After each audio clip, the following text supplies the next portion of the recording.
Hello everyone, welcome to स्वास्थ्य classes. सो आज जैसा कि आप सबको पता है कि हमारा जेई एडवांस का जो पेपर है वो हो चुका है। उसका क्वेश्चन पेपर भी आ चुका है। तो आज हम उसी क्वेश्चन पेपर का पेपर 2 डिस्कस करने वाले हैं। Also will discuss each and every question in greater detail. 3 sections आए थे। अगर मैं एक पैटर्न को समझने की कोशिश करूं तो सेक्शन 1 के अंदर में मेरे पास 8 क्वेश्चंस थे। और उन 8 क्वेश्चंस को मुझे सारे सिंगल डिजिट इंटीजर्स के थे, ranging from 0 to 9 and both inclusive. और यहाँ पर एक सिंपल कहानी दे रखी थी कि +3 और -1 की चीज है। सेम वे अगर मैं इसके 8 क्वेश्चन थे, सेक्शन 2 में देखूंगा तो इसके 6 क्वेश्चन है। 4 ऑप्शन है ABCD, और वही जो 1 और मोर देन 1 करेक्ट का कहानी होती है वो कहानी है। पार्शियल मार्किंग भी इन्होंने अलाउ कर रखी है कि अगर आपने कुछ भी पार्शियली भी करेक्ट कर दिया तो भी आपको आंसर उसके मिल जाएंगे। अब इसके बाद मेरे पास सेक्शन 3 आता है, जिसके अंदर में मेरे पास 4 ऑप्शन थे। और ये वाला जो पूरा सेक्शन था, ये वाला कंपेरेटिवली थोड़ा थोड़ा इजियर सेक्शन था। यहाँ पर एक ही आंसर करेक्ट है, एंड इसमें भी इन्होंने +3 और -1 दे दिया है, और ये 4 ही क्वेश्चन है। तो इस तरीके से हमारा ये पूरा बेस था, and also we have prepared a greater detailed analysis of it, कि मतलब किस तरीके का क्या क्या कहानियां आ रखी थी, कौन से क्वेश्चन थे एंड एवरीथिंग, जो कि हम लास्ट में एक बार डिस्कस भी करेंगे आफ्टर सॉल्विंग द पेपर। फिर हम देखेंगे कि किस तरीके से क्या क्वेश्चंस पूछे गए थे, उन क्वेश्चंस को कैसे किया जा सकता था। Even we'll also figure out कि उनमें से कितने इजी थे, कितने मीडियम थे, कितने डिफिकल्ट थे, कितने वेरी डिफिकल्ट थे। और उनमें से भी कौन से ऐसे क्वेश्चंस थे जो आप कर सकते थे, या फिर कर सकते थे तो वो बहुत लेंथी थे, या फिर कौन से ऐसे क्वेश्चंस थे तो होने ही नहीं वाले थे। और टिपिकली मैथ्स का पेपर कैसा होता है, मैथ्स का पेपर इवन जेई मेंस में भी पैटर्न सेम ही रहा था। पैटर्न क्या रहा था कि क्वेश्चंस आएंगे, आपको लगेगा हो सकता है, तो वो बहुत ज्यादा लेंथी होंगे।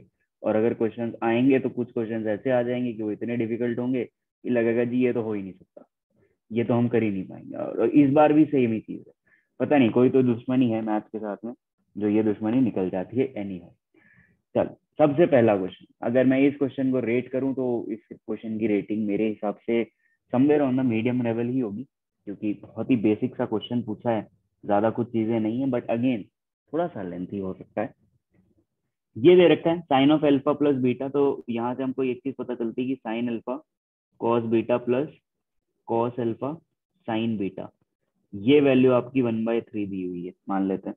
एंड नाउ यहाँ से अगर मैं देखूंगा तो ये लिखा हुआ है cos alpha cos beta minus sine alpha sign beta, ऐसा भी कुछ लिखा हुआ है। ये है 2/3। तो कोई भी क्वेश्चन को अच्छे से करने का मेरे हिसाब से एक अच्छा तरीका ये होता है कि आप उससे रिलेटेड जितने भी इन्फोज हैं आप जल्दी जल्दी उसको लिख लो। अब जो हमसे पूछा गया उसको देखता हूँ, तो ये वाले टर्म्स में मैं ये और ये वाला टर्म ले लेता हूँ। अगर मैं इन दोनों टर्म्स को लेता हूँ तो यहाँ पर लिख जाएगा sine alpha sign beta plus cos alpha cos beta upon cos beta sine beta. And जो रिमेनिंग दो टर्म्स हैं उन दो टर्म्स को भी ले लेंगे, यानी कि ये वाले टर्म और ये वाले टर्म। प्लस में आ जाएगा क्या, sine alpha sign beta plus cos alpha cos beta upon में क्या हो जाएगा सारी कहानी, कॉस बीटा साइन बीटा। ये हो जाएगा, सॉरी, कॉस अल्फा और साइन अल्फा, कॉस अल्फा और साइन अल्फा। अब यहाँ से अगर मैं देखूंगा तो ये क्या लिखा हुआ है, ये तो सिंपल कहानी यही नहीं लिखी हुई, कॉस अल्फा माइनस बीटा। तो कॉस अल्फा माइनस बीटा को कॉमन ही ले लेते हैं, cos of alpha minus beta common आ जाएगा। 1 upon cos beta sine beta plus 1 upon cos alpha sine alpha. अब अभी आप लोग सोच रहे होगे स्क्वायर का टर्म आ गया, मैं स्क्वायर का टर्म को लास्ट में कंसिडर करूंगा, अभी कंसिडर नहीं कर रहा हूँ। अब अगर मैं यहाँ पर इसको देखूं तो sine of alpha plus beta दिया हुआ है, इसको मैं cos of alpha plus beta में भी कन्वर्ट कर सकता हूँ, बशर्ते मुझे यहाँ पर एक राइट एंगल ट्रायंगल कंसीडर करना पड़ेगा। कहने का मतलब यहाँ नीचे 3 आ जाएगा और 3² - 1 दैट इज √8 बन जाएगा। तो यहाँ से दो इक्वेशंस और आ जाएंगी जो कि बहुत हेल्पफुल हो सकती हैं। वो है cos alpha cos beta minus sine alpha sign beta. ये तो मुझे ऑलरेडी माइनस की जगह यहाँ पर प्लस आएगा, sine alpha plus sign beta, ये तो मुझे ऑलरेडी बता हुआ है कि 2/3 है। Cos alpha cos beta minus sine alpha sign beta, ये मैंने अभी अभी निकाला है कि √8/3 है। इन दोनों को अगर मैंने ऐड कर दिया तो ये क्या आ जाएगा, 2 cos α cos β। ये आ जाएगा मेरा 1/3 √8 - 2। सही है। cos α cos β क्या आ जाएगा, 1/6 √8 - 2। एंड देन यहां से ही मेरे पास साइन अल्फा साइन बीटा भी आ जाएगा। वो क्या होगा, वो होगा 2 - √8/6। ये तो अब यहाँ पर मुझे क्या करना है, यहाँ पर सिर्फ और सिर्फ यही वैल्यूज ही तो रखनी है। Cos of alpha minus beta, इसको यहाँ पर रख देता हूँ। Cos of alpha minus beta कितना दिया हुआ है, 2/3 दिया हुआ है।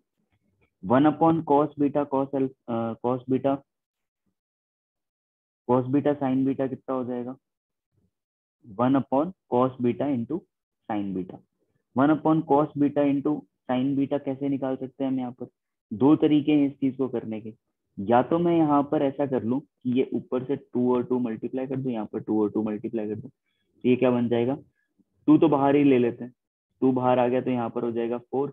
यहाँ पर क्या बन जाएगा, साइन 2β और प्लस में 1/sin 2α। और इसी को ही थोड़ा सा और यूज करके क्या कर सकता हूँ, sin 2α प्लस sin 2β ऊपर की तरफ बन जाएगा।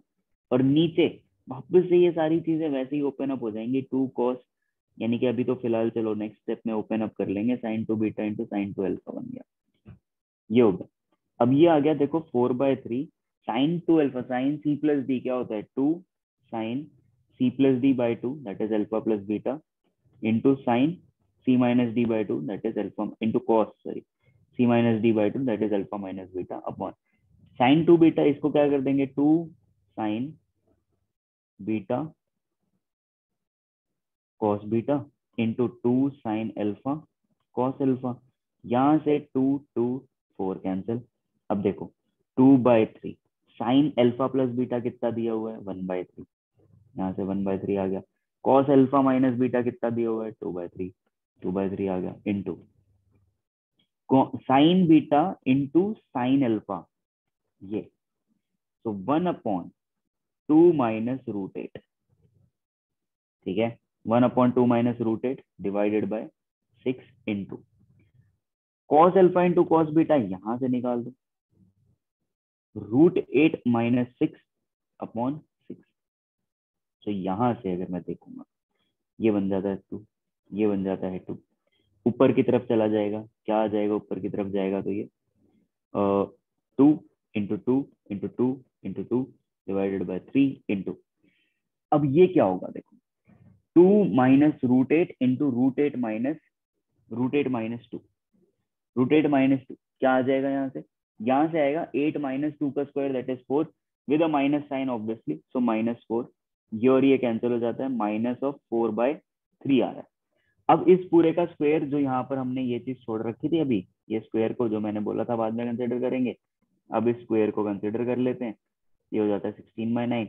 मुझे आंसर किस चीज का चाहिए, मुझे चाहिए ग्रेटेस्ट इंटीजर लेस देन और इक्वल टू, तो ग्रेटेस्ट इंटीजर ऑफ 16/9 ये हो जाता है मेरा 1, तो इसका आंसर आ जाता है 1। अब हम अगर इसकी रेटिंग देखते हैं इस क्वेश्चन की, तो इस क्वेश्चन की रेटिंग है, ये देखिए मीडियम रेटिंग है and it is doable but lengthy. थोड़ा सा लेंथी क्वेश्चन है, हम आपको हर एक टर्म को देखना पड़ेगा एंड देखने के बाद ही टर्म को आप इस क्वेश्चन को कर पाओ। This was question number 1। तो मूविंग फॉरवर्ड, अगला जो प्रश्न हमको दिया हुआ है वो कुछ ऐसा लिखा हुआ है। ये क्वेश्चन क्या कह रहे हैं हमसे कि let y(x) is the solution of the differential equation, और ये डिफरेंशियल इक्वेशन मुझे दी हुई है, x dy minus y square minus 4y dx is equal to 0 for x greater than 0। एक कंडीशन दी हुई कि y1 हमारा 2 है and the slope of the curve y is equal to yx is never 0, then the value of 10y√2 is। तो यहाँ पर अगर मैं देखता हूँ तो ये फेयरली सिंपलर मेरी जो इक्वेशन है वो लिखी हुई है, क्योंकि मैं इसको ऐसे लिख सकता हूँ y square minus 4y dx। तो यहाँ से मुझे डायरेक्टली दिख रहा है कि ये dx/x बन जाएगा और ये dy/y² - 4y बन जाएगा। इन दोनों का मैं इंटीग्रेशन कर सकता हूँ। तो ये मेरा इंटीग्रेशन होने के बाद क्या आ जाएगा, 1/x क्या बन जाता है ln x is equal to integration of D Y. तो इसको मैं दो तरीके से कर सकता हूँ, बेसिकली ऐसा भी कर सकता हूँ और एक तरीका होता है कि पार्शियल फ्रैक्शन। और मैं यहाँ पर यूज कर रहा हूँ एक फॉर्मूला, वो होता है फॉर्मूला इसका dy, और ये बन गया मेरा y माइनस टू का होल स्क्वायर माइनस फोर। तो अब मैं फॉर्मूला यूज करूंगा इंटीग्रेशन ऑफ किसका, मैं फॉर्मूला यूज कर सकता हूँ d x upon x square minus a square. जो और वो फॉर्मूला क्या होता है, बेसिकली सारी कहानी तो उसी पे अलाई करेगी। तो अब अगर मैं उसका फॉर्मूला देखता हूँ तो बड़ा सिंपल सा फॉर्मूला था, one upon a square l N x minus a upon x plus a, ये फॉर्मूला होता था। ठीक है। सो अब यहाँ पर अगर यही फॉर्मूले को मेरे को यूज करना है तो मैं डायरेक्टली यूज भी कर सकता हूँ, अदरवाइज एक और तरीका भी है इसको करने का, और वो तरीका आता है यहाँ से। यहाँ से मैं क्या कर सकता हूँ कि इस चीज को, मतलब अगर मैं अलग से लिख लेता हूँ चलो, कि D Y upon Y square minus four Y, कुछ ऐसा है।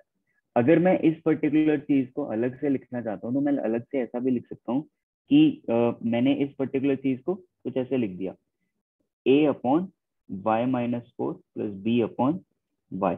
और या फिर एक और तरीका ऐसा हो जाता है कि जो ऊपर हमारा टर्म बन रहा है, नीचे तो हमारा टर्म ऐसा बन जाएगा Y into Y minus four, ऊपर मैं ऐसा बना सकता हूँ कि वाई माइनस फोर, और वन बाय फोर से ऊपर नीचे मल्टीप्लाई कर दिया।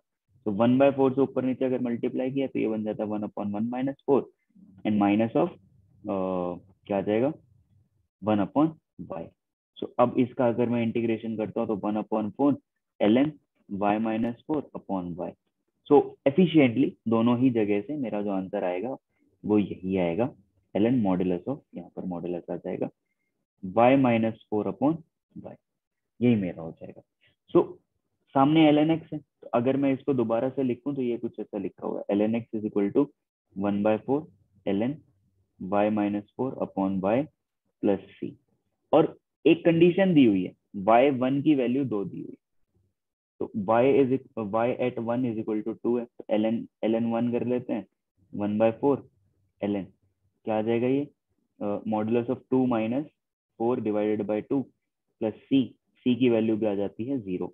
अगर सी की वैल्यू जीरो आई तो यहाँ से एक बहुत अच्छा रिजल्ट आ जाएगा, L N x is equal to one by four L N modulus of Y minus four upon Y, और ये एल एन भी मॉडुलस ऑफ एक्स। ठीक है।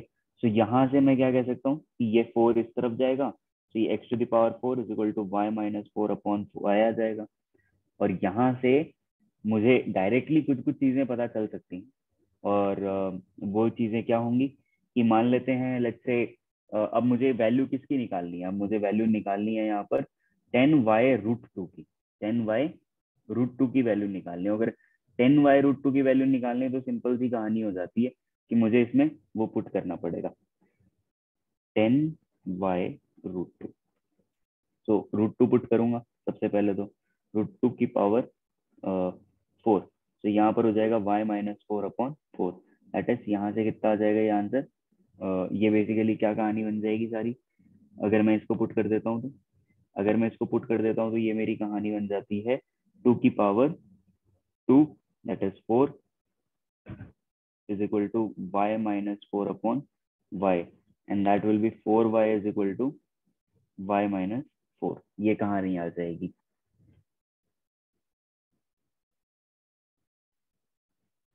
तो यहाँ पर अब अगर हम इसको सॉल्व कर रहे हैं तो ये क्या बन जाएगा, y is equal to minus four by three, ये आ रहा है y is equal to minus four by three at root two.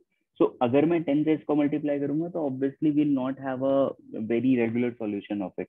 तो हमें देखना पड़ेगा कि हमने जो ये डेफिनेशन लिखी है, ये क्या डेफिनेशन बिल्कुल प्योरली सेंस में सही है, पॉजिटिव सेंस में तो बिल्कुल ठीक है, बट यहाँ पर फिर से हमें ये वाली वैल्यू को डालना पड़ेगा, Y one is equal to to.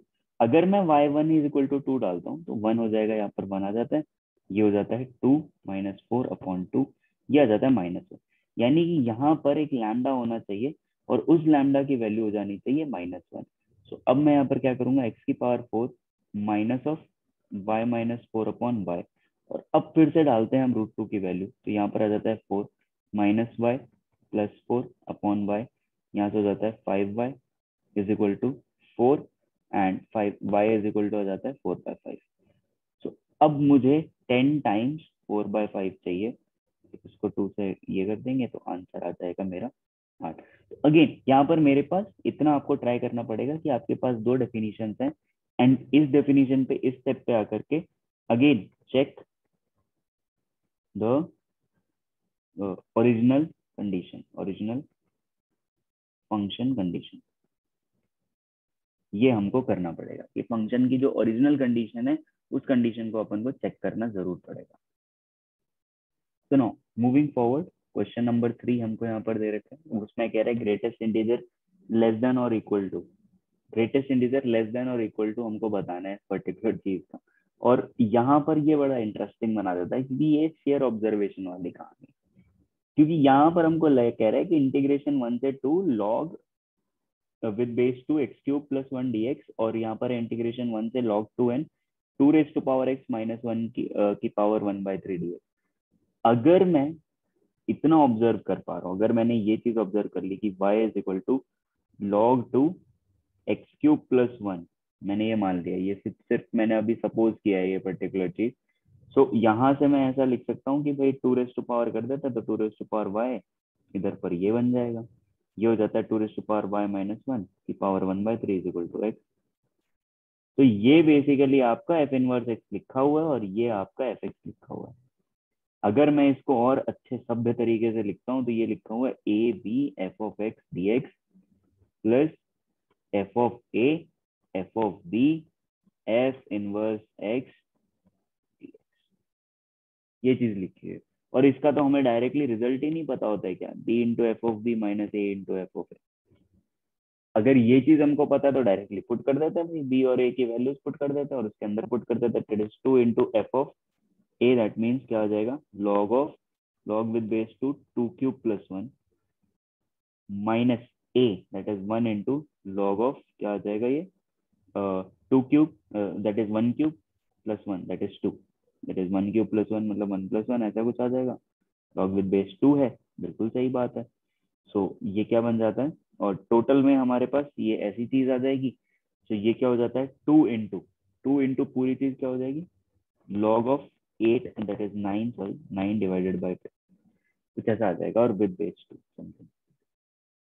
अब हमको इस पर्टिकुलर चीज की वैल्यू कैलकुलेट करनी है, and now that has to be quite easier side पर होना चाहिए। क्यों? क्योंकि इसको दो तरीके से लिख सकते हैं, 9 माइनस क्या आ जाएगा 1, ठीक है, क्योंकि log विद बेस 2 2 होगा। एंड देन 9 को भी आप 2 क्यूब के अकॉर्डिंगली लिख सकते हैं क्या, कि हमने इसको 2 क्यूब के आसपास कर दिया, और अगर 2 क्यूब के आसपास करेंगे तो बाहर की तरफ 3 पॉइंट समथिंग बाहर आएगा। अगर मैं log को लेना चाहता हूँ तो वो 3 पॉइंट समथिंग होगा ना, ये चीज 3 पॉइंट समथिंग होगी, let's say 3.2 something something something minus 1 into 2 ऐसा मान लेते हैं एक बार के लिए, let us just assume it. So अगर ये 3.2 समथिंग हुआ और -1 के हमने 2.2 समथिंग आया, एंड देन ग्रेटेस्ट इंटीजर लेंगे इस पूरी चीज का, राइट। सो हमारा जो ग्रेटेस्ट इंटीजर है समवेयर इक्वल टू 5 के आसपास आ जाएगा, क्योंकि 5 इसकी वैल्यू हो जाएगी, यहाँ से हमारा आंसर आ जाएगा 5। ये हो गया इस सॉल्यूशन का आंसर, इस क्वेश्चन का सॉल्यूशन। मूविंग फॉरवर्ड, हमारे पास आ गया है हमारे क्वेश्चन नंबर 4। क्वेश्चन नंबर 4 में अगर मैं देखता हूँ तो क्या लिखा हुआ है, एक्स की power 16 log with base 5 x का होल क्यूब है minus 68 log with base 5 x है इज इक्वल टू 5 माइनस 16 लिखा हुआ है। तो यहाँ पर ना इसको करने का अगर मैं इसको देखता हूँ तो बहुत ही सिंपल सॉल्यूशन सा बन जाता है कि log की पावर 5 दोनों तरफ ले लेते हैं, तो ये x यहाँ पर आ जाएगा और ये नीचे की तरफ क्या चला जाएगा 6 इंटू लॉग की पावर 5 एक्स का होल क्यूब माइनस 68 लॉग की पावर 5 एक्स, ठीक है, इज इक्वल टू यहाँ पर आ जाएगा -16 लॉग 5 और ये तो क्या हो जाता है, ये तो 1 ही हो जाता है, कोई टेंशन नहीं। अब जरा ये जो हमारे पास टर्म लिखा हुआ है ना, इसको बड़ा सिंप्लीफाई तरीके से सॉल्व कर सकते हैं। log 5x को हम t ले लेते हैं, ये लिखा हुआ 16t³ minus 68t into t is equal to -16, ऐसा कुछ आ जाएगा, ये कहानी बन जाएगी। तो अब अगर मैं इसको सॉल्व करना चाहता हूँ तो ये कितना सिंपल होगा कि 16t³ minus 68t² minus plus 16 is equal to 0। यहाँ से इसको निकालना है, अगेन मेरे को दिख रहा है डायरेक्टली कि किस तरीके से क्या चीज हो सकती है, और वो है कुछ इस तरीके से हम इसको कार्व आउट कर सकते हैं। That is 16 T square common ले लेंगे तो टी स्क्वायर माइनस 4 आ जाएगा, माइनस 4 कॉमन ले लेंगे तो टी स्क्वायर माइनस 4 आ जाएगा, ये 0 के बराबर हो जाना चाहिए। यहाँ से अगर मैं देखता हूँ तो टी स्क्वायर की वैल्यू या तो 1/4 आ जाएगी या फिर टी स्क्वायर की वैल्यू 4 आ जाएगी। टी की वैल्यू या तो प्लस माइनस 1/2 आ जाएगी या फिर टी की वैल्यू प्लस माइनस 2 आ जाएगी। यहाँ पर अगर टी की वैल्यू ऐसी आ रही है तो वैसे तो हमें डायरेक्टली आंसर दिख जाना चाहिए, बट फिर भी अगर हमें इसको लीगली सॉल्व करना है तो हमें log 5x, तो टी की जगह पर log 5 ये रख देते हैं। आई मीन एक्स एक्स क्या हो जाएगा 5 की पावर टी, सो 5 की पावर ये 1/2 हो जाता है, इंटू 5 की पावर माइनस 1/2 हो जाता है, 5 की पावर 2 हो जाता है और 5 की पावर -2 हो जाता है। इनको अगर मैं सबको मल्टीप्लाई करूंगा तो ये सारे आपस में कैंसिल होकर के 1 दे देंगे, तो आंसर आ जाएगा 1। सो ये तो देखो फ्री के नंबर बट रहे थे जेई एडवांस के अंदर में, इस क्वेश्चन में फ्री का नंबर बट रहा है, फ्री का नंबर ले लो और इसको सॉल्व कर लो। ठीक है, मूविंग फॉरवर्ड क्वेश्चन नंबर 5 अगर मैं देखता हूँ तो क्या लिखा हुआ है, देखो 5 क्वेश्चन में कि beta is equal to limit X tending to 0 E X cube -1 minus X cube की पावर 1/3 और ये 1 माइनस एक्स स्क्वायर की पावर 1/2 -1 इंटू साइन एक्स, ये पूरी चीज है। अगर मैं यहाँ पर 0 डालता हूँ तो ये क्या रहा है, e⁻0 -1 minus 0 plus something that is 0, and यहाँ से आ जाएगा 1 माइनस 1, तो ये तो हो जाता है 0 अपॉन 0 का फॉर्म है, 0/0 का फॉर्म है।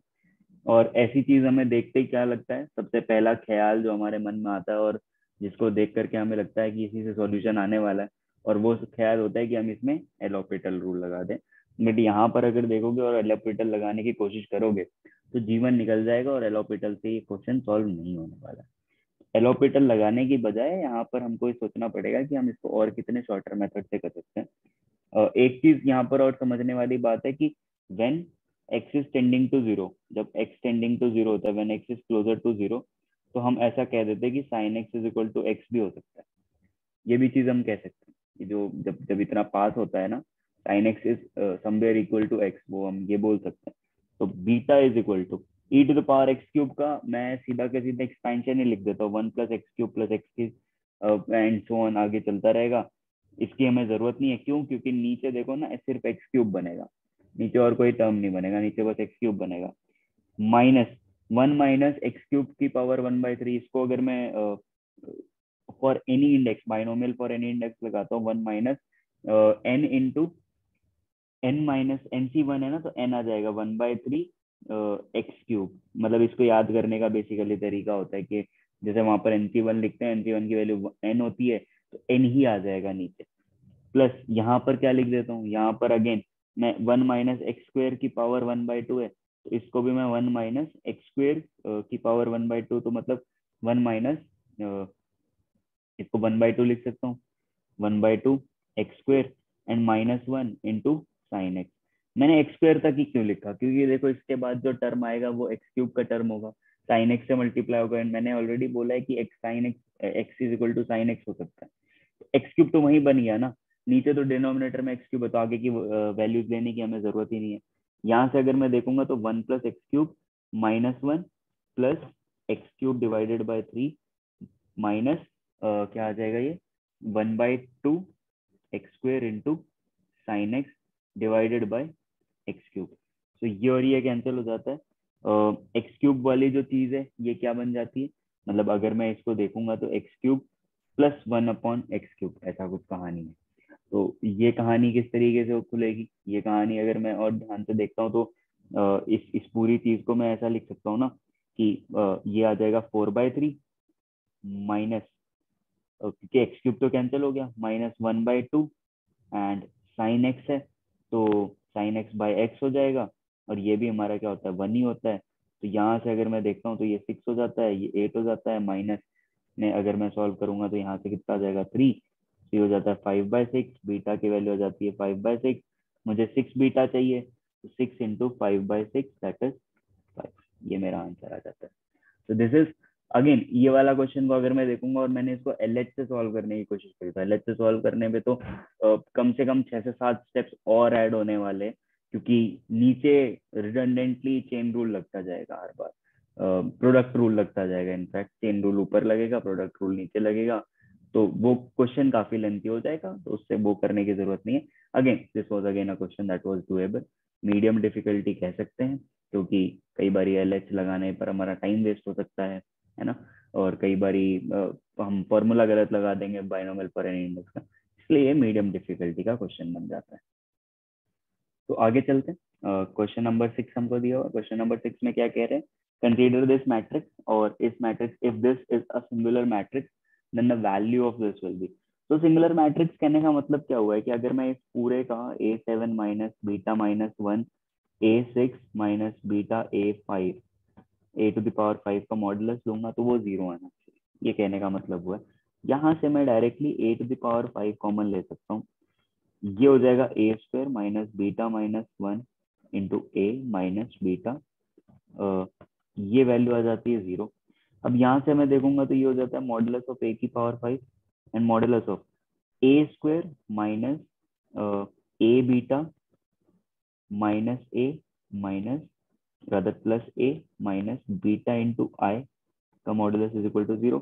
यहाँ से मेरे को एक और चीज बनती हुई दिख रही है, और वो चीज है कि मैं अगर ए कॉमन लेता हूँ तो ये लिखा हुआ है ए माइनस बीटा आई, प्लस 1 कॉमन लेता हूँ तो ये आई कॉमन लेता हूँ तो ये क्या लिखा हुआ है ए माइनस बीटा आई का modulus is equal to 0। So ये मैं ऐसे कर सकता हूँ कि modulus of a⁵ modulus of a minus beta i and modulus of A plus i, ये 0।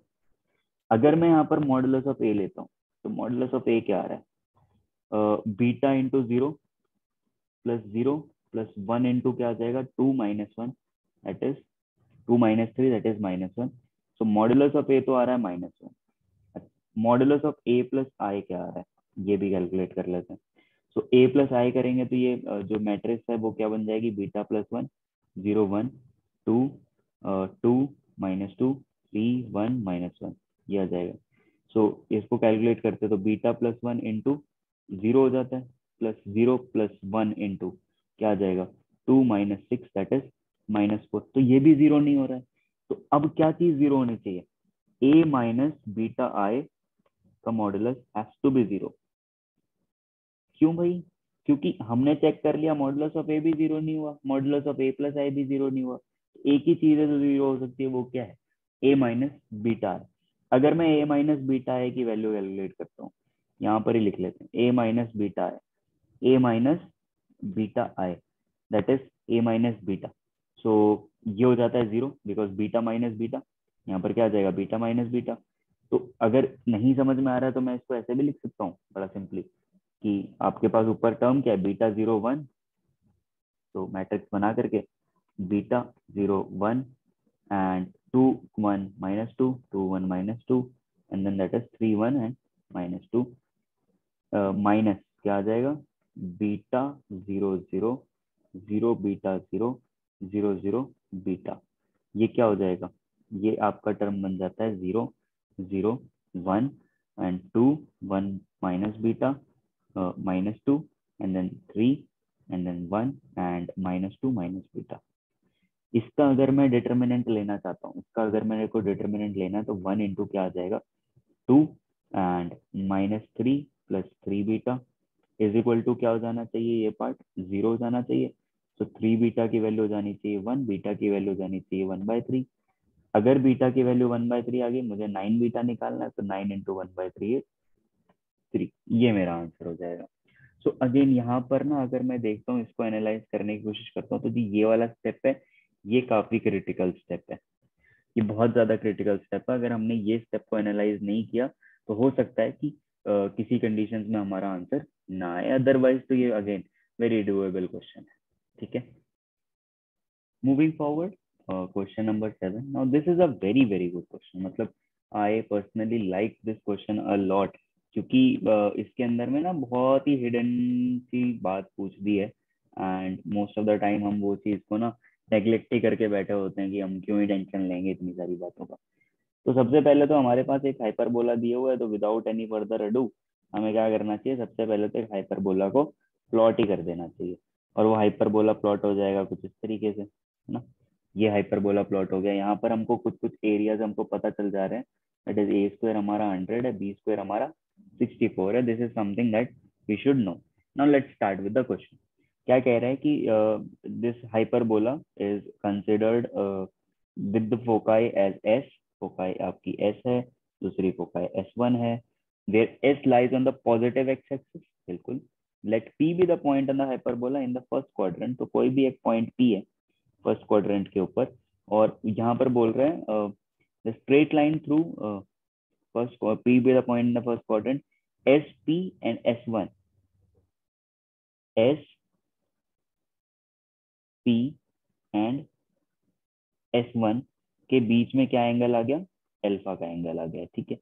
एस पी एंड S1, ये S1 भी है और ये आपकी SP है, इसके बीच में अल्फा का एंगल है। The straight line passing through the point S, the straight line passing having the same slope as the tangent, तो अगर टेंजेंट इसकी होती है कभी भी, है ना, तो वो टेंजेंट कुछ इस तरीके की होगी,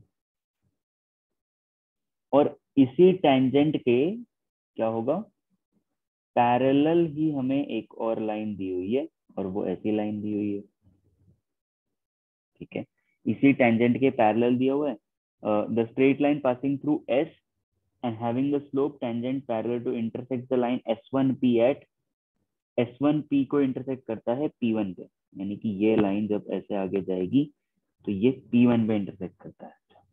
that delta will the distance of P from the straight line SP1, delta distance क्या है, किस चीज का डिस्टेंस आ गया delta, of P from SP1, कहने का मतलब ये लाइन, ये डिस्टेंस, ये SP1 से जो डिस्टेंस है ये आ गया है डेल्टा, एंड बीटा है S1P से डिस्टेंस।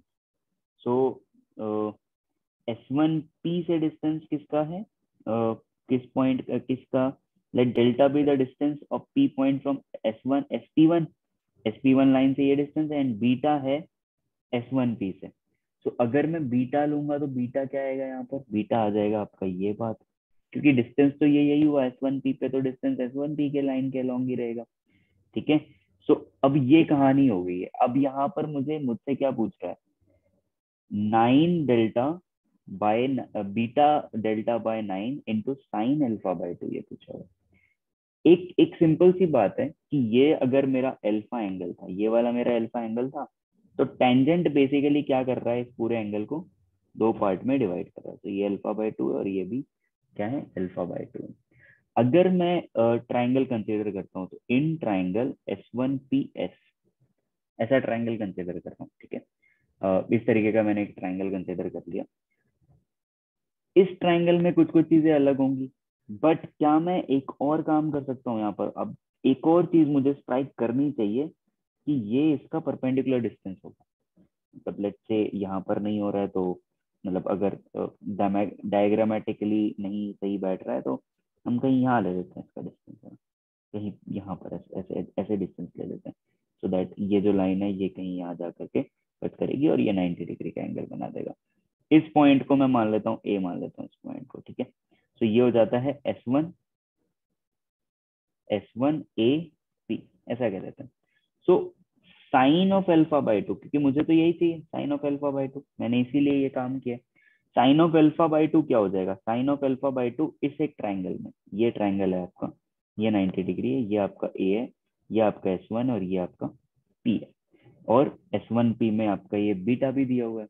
तो और ये लेंथ बेसिकली हमें चाहिए होगी, लेट से ए है ये लेंथ।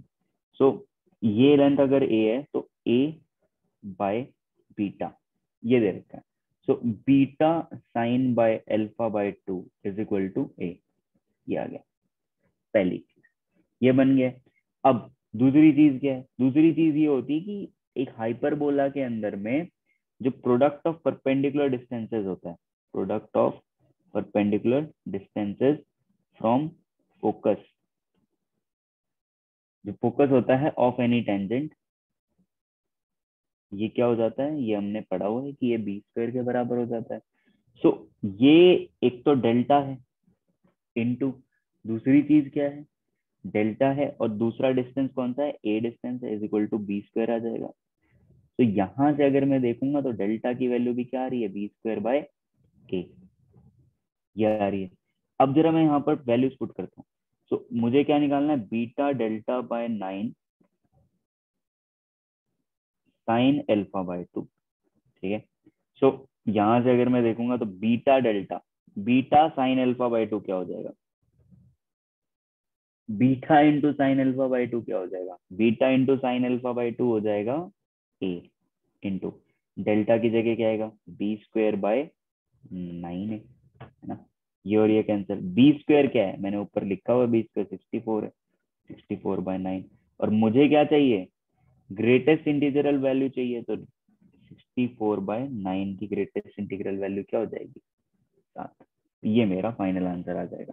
तो इस क्वेश्चन के अंदर में था तो सब कुछ बहुत ही सिंपल, बहुत ही इजी, बहुत ही सिंपल दिया हो, बट इसके अंदर भी हमें ये चीज समझना बहुत जरूरी होगा कि हमने किस तरीके से क्या क्या ट्राइंगल्स को अज्यूम करना। तो ये एक बार, एक पॉइंट ऑफ टाइम के बाद तो ये एक तरीके से ट्रिग्नोमेट्री का पार्ट बन गया है, फिर ऐसा कह लो ज्योमेट्री का पार्ट बन गया, क्योंकि फिर हमें कोई ऐसा फॉर्मूला नहीं लगाना है, टेंजेंट वेंजेंट कुछ नहीं निकालने को बोला है। इसने बस इतना बोला है कि डायग्राम देख करके ढंग से डायग्राम को समझो और ढंग से उस डायग्राम को सॉल्व करो, दैट इज इट। ठीक है, मूविंग फॉरवर्ड अगले क्वेश्चन पे जाते हैं। ये वाला तो डूएबल हो गया, अच्छी बात है, कम से कम कुछ कुछ क्वेश्चंस में नंबर तो आ सकते हैं एटलीस्ट। लेट्स सी, यहाँ पर हमको एफ एक्स दिया हुआ है और जी एक्स दिया हुआ है, एंड जी एक्स की डेफिनेशन दी हुई है बकायदा, and then it is saying minimum of X and G of X. तो सिंपल कहानी है कि ना जी ऑफ एक्स की डेफिनेशन के अराउंड उस पर्टिकुलर चीज को हम तोड़ सकते हैं। सो जी एक्स की डेफिनेशन के अराउंड अगर मैं इस पर्टिकुलर चीज को तोड़ूंगा तो ये बन जाता है 1 माइनस 4x अपॉन 3। अगर x मेरा कहाँ से कहाँ के बीच में होगा, अगर x मेरा 0 से लेकर के 3/4 के बीच में होगा तो ये आ जाएगा। और ये हो जाता है 1 + 1 + 4x अपॉन 3 अगर x मेरा -3/4 से लेकर के 0 के बीच में है तो ये कहानी आ जाएगी। अब अगर ये कहानी बनती है तो दूसरा मेरा क्या है, एफ ऑफ एक्स है। अब वो एफ ऑफ एक्स क्या हो जाएगा, x² + 5/12। तो पहले जब मैं फिगर बनाऊं उससे पहले मेरे को एक चीज जरूर देखनी चाहिए, वो ये देखनी चाहिए कि जी ऑफ एक्स और एफ ऑफ एक्स सेम कब हो रहे हैं, that is 2 × 8x/3 = x² + 5/12। So x² + 8x/3 और ये आ जाएगा +5/12 है, यानी कि यहाँ पर हो जाएगा माइनस का कि 5/12 -2 24 माइनस का 19/12। तो ये अगर मैं ध्यान से देखता हूँ तो ये पर्टिकुलर चीज क्या बन जाएगी, क्योंकि ये 12 हो जाता है 12x², एंड देन पूरी चीज अगर मैं देखता हूँ तो क्या बन जाएगी, अगर ये 12x² हो गया है तो ये प्लस में आ जाएगा 32x -19 = 0। तो अगर मैं इसको ब्रेक भी करना चाहता हूँ तो कैसे ब्रेक कर सकता हूँ, 19 × 12, 19 × 12 की जगह पर मैं 38 × 6, yes we've got a solution, and what the solution is 12x² + 38x -6x -19 = 0। तो 2x कॉमन ले लेते हैं, 6x + 19 एंड -1 कॉमन ले लेते हैं तो 6x + 19 = 0। 2x - 1 and 6x + 19। अब यहाँ पर अगर मैं देखूंगा तो x की वैल्यू आनी चाहिए 1/2। क्यों ऐसा, क्यों ऐसा है, हम दूसरा सोल्यूशन क्यों नेग्लेक्ट कर रहे हैं, क्योंकि हमने ऑलरेडी यहाँ पर लिखा हुआ है कि x मेरा 0 से लेकर के 3/4 के बीच में। तो जरा इसका एक बार ना बस फिगर बना लेते हैं, क्योंकि फिगर ही इंपॉर्टेंट होगा, और फिगर बनाएंगे तो ये कुछ ऐसा बन जाएगा, y² प्लस ये वाला फंक्शन आपका ऐसा आएगा, दूसरे वाले जो दोनों फंक्शन हैं वो एक तरीके से ये फंक्शन आएगा और ये फंक्शन आएगा। ये वाला पॉइंट मैंने ऑलरेडी निकाल दिया है -1/2, ये वाला पॉइंट भी मैंने ऑलरेडी निकाल दिया है 1/2। ये वाला पॉइंट जब y 0 होगा तो x की वैल्यू आ जाएगी, चलो 3/4 हो जाता है, और ये हो जाता है -3/4। अब बेसिकली आपको ना सिर्फ और सिर्फ ये वाला पॉइंट निकालने की जरूरत है।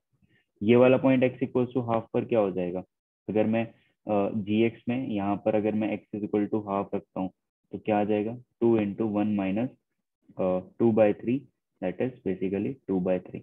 ये जो डिस्टेंस है, ये जो डिस्टेंस है ये भी क्या है, 2/3 है। तो बड़ा सिंपल हो जाता है कि 2 × इंटीग्रेशन ऑफ 0 से लेकर के 1/2 किसका, जो हमारा क्वाड्रेटिक एक्सप्रेशन है, और वो क्वाड्रेटिक एक्सप्रेशन है x² + 5/2 12 प्लस हाफ बेस 1/4 का है, हाइट कितना है 2/3 की, ये कहानी है। सो 2 into integration of this is x³/3 plus 5/12 x, और ये है 0 से लेकर के आपके बीच में, प्लस ये 2 से 2 कैंसिल है तो 1/12 हो जाएगा। सो 2 और x³ क्या आ जाएगा, ये बेसिकली 1/24। सो अगर मैं इसको सॉल्व कर लेता हूँ तो x³/3 है, तो क्या हो जाएगा 1/24, एंड देन प्लस में क्या आ जाएगा 5/12, दैट इज 5/24 प्लस में 1/12, है ना। तो ये क्या कहानी बन जाती है 1/4 प्लस 1/12, ये कहानी हो जाएगी 2 इंटू 12, और 4 से करूंगा तो 4 यहाँ भी आ जाएगा, तो यहाँ पर हो जाएगा, ये हो जाएगा 2/3। तो एरिया मेरा आ जाता है 2/3, और मुझसे वैल्यू क्या पूछी गई है, तो ये आ रहा है मेरा अल्फा। अल्फा मेरा 2/3 आ रहा है, और मुझसे वैल्यू पूछी गई है 9 अल्फा की। 9 अल्फा की वैल्यू क्या हो जाएगी 9 इंटू 2/3, तो ये 3 आ जाता है यहाँ पर आ जाएगा आंसर। तो again it is also very very simple question, simple question ही है ये भी, करना कुछ नहीं है, डोमेन में खोलना है। यहाँ पर अगर देखोगे तो बड़ा सिंपली आपका क्या हो जाएगा कि आपका ये जो एरिया है, मिनिमम ही तो लेना था, मिनिमम लेना था, तो ये एरिया आपका बन जाता है, और इसी एरिया को आप सॉल्व कर लोगे, और इस एरिया को सॉल्व कर लोगे तो आपका आंसर भी आ जाएगा। So this was pretty much it from the section 1। Hope अगर मैं इस सेक्शन 1 में देखूं तो एनालिसिस में जाकर के मैं देख सकता हूँ कि यहाँ पर मेरे पास ट्रिग्नोमेट्री का एक क्वेश्चन था, डिफरेंशियल इक्वेशन का एक क्वेश्चन था, इंडेफिनिट इंटीग्रेशन का एक क्वेश्चन था, एक फंक्शन का था, फिर एक लिमिट्स का था, फिर एक डिटर्मिनेंट मैट्रिसेस का था, कोनिक्स का था, इंडेफिनिट इंटीग्रेशन एंड एरिया का था। इसमें से ये जो क्वेश्चन हैं डुएबल वाले, 1 2 3 4 और 5, 5 क्वेश्चन डुएबल थे। तो सेक्शन 1 के अंदर में अगर आपने डुएबल क्वेश्चन ही सिर्फ किए हैं, डुएबल बट लेंथी भी हटा दे रहा हूँ, अगर आपने सिर्फ और सिर्फ डुएबल क्वेश्चन किए हैं तो आपके 15 नंबर यहाँ बन चुके हैं एटलीस्ट। ये लीस्ट नंबर है कि आपने इजियर साइड वाले क्वेश्चन को उठाया और इजियर साइड वाले क्वेश्चन को उठा करके सॉल्व किया। 15 नंबर आपके यहाँ पर बन चुके होने चाहिए। अब सेक्शन 2 की बात करते हैं। सेक्शन 2 में हमारे पास 1 और मोर देन 1 करेक्ट ऑप्शन है, एंड पार्शियल मार्किंग भी है। तो यहाँ पर हमको हमेशा कभी पार्शियल मार्किंग होती है, आपको आगे के अटेम्प्ट में भी। अभी अगर आपने सपोज, तो हमारे व्यूअर्स ने अगर नए देख रहे हैं, अभी 11th में 12th में, आपको ये ट्राई करना चाहिए, या फिर जो हमारे एडवांस के बच्चे हैं जो ड्रॉप करना चाहते हैं, उनको ये ट्राई करना चाहिए कि जो ये पार्शियल मार्किंग है ना, इसके अंदर में कम से कम 1 या 2 numbers you should score in every single question. You should try to score at least, because what really happens is कि when you are trying to score 1 or 2 numbers, what you are trying to do is you are getting ahead of the rest of the herd. So अगर मैं ऐसा कह सकता हूँ कि आपने 4 5 6 questions में दोनों पेपर्स को मिला करके 1 और मोर वाले में ऐसा कुछ अटेम्प्ट किया है, आपके 4 से 5 से 6 नंबर ज्यादा आएंगे then what you would have got earlier. The idea is this. So moving forward हम आगे इसके क्वेश्चंस भी देख सकते हैं। So this was very much familiar, again कुछ नया नहीं है क्वेश्चन इस पैटर्न के अंदर में। सो मूविंग फॉरवर्ड, तो क्वेश्चन में हमसे क्या कह रहा है, क्वेश्चन में हमसे बोल रहा है कि let P Q R S be a quadrilateral. So हम कोई भी एक क्वाड्रिलेटरल सबसे पहले तो अज्यूम ही कर लेते हैं कि ऐसा कोई भी एक क्वाड्रिलेटरल रैंडम सा, बिल्कुल रैंडम सा एक क्वाड्रिलेटरल अपन को दिया हुआ है। We don't know what things are in it. Let's say इसको हम मार्क भी कर देते हैं P Q R and S. Q R मुझे दे रखा है 1, एंगल पी क्यू आर मुझे दिया हुआ है 70, एंड क्यू आर एस भी मुझे दिया हुआ है कितना 70।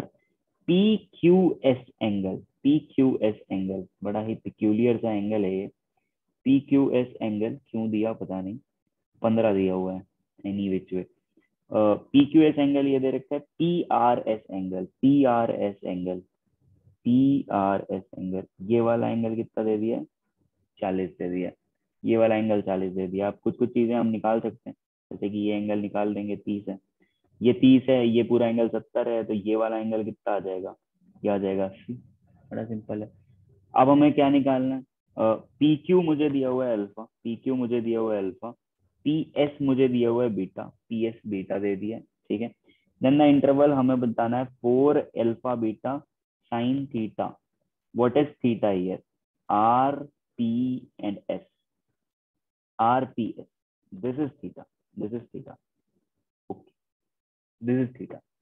अगर मैं ट्रायंगल इन ट्रायंगल RPS ही लेता हूँ, RPS या PRS whatever you want to say, sin theta upon, यहाँ पर अगर ये दोनों एंगल्स मेरे सेम थे ना, QRS 70 और 70, तो ये दोनों साइड्स भी सेम हो जाएंगी.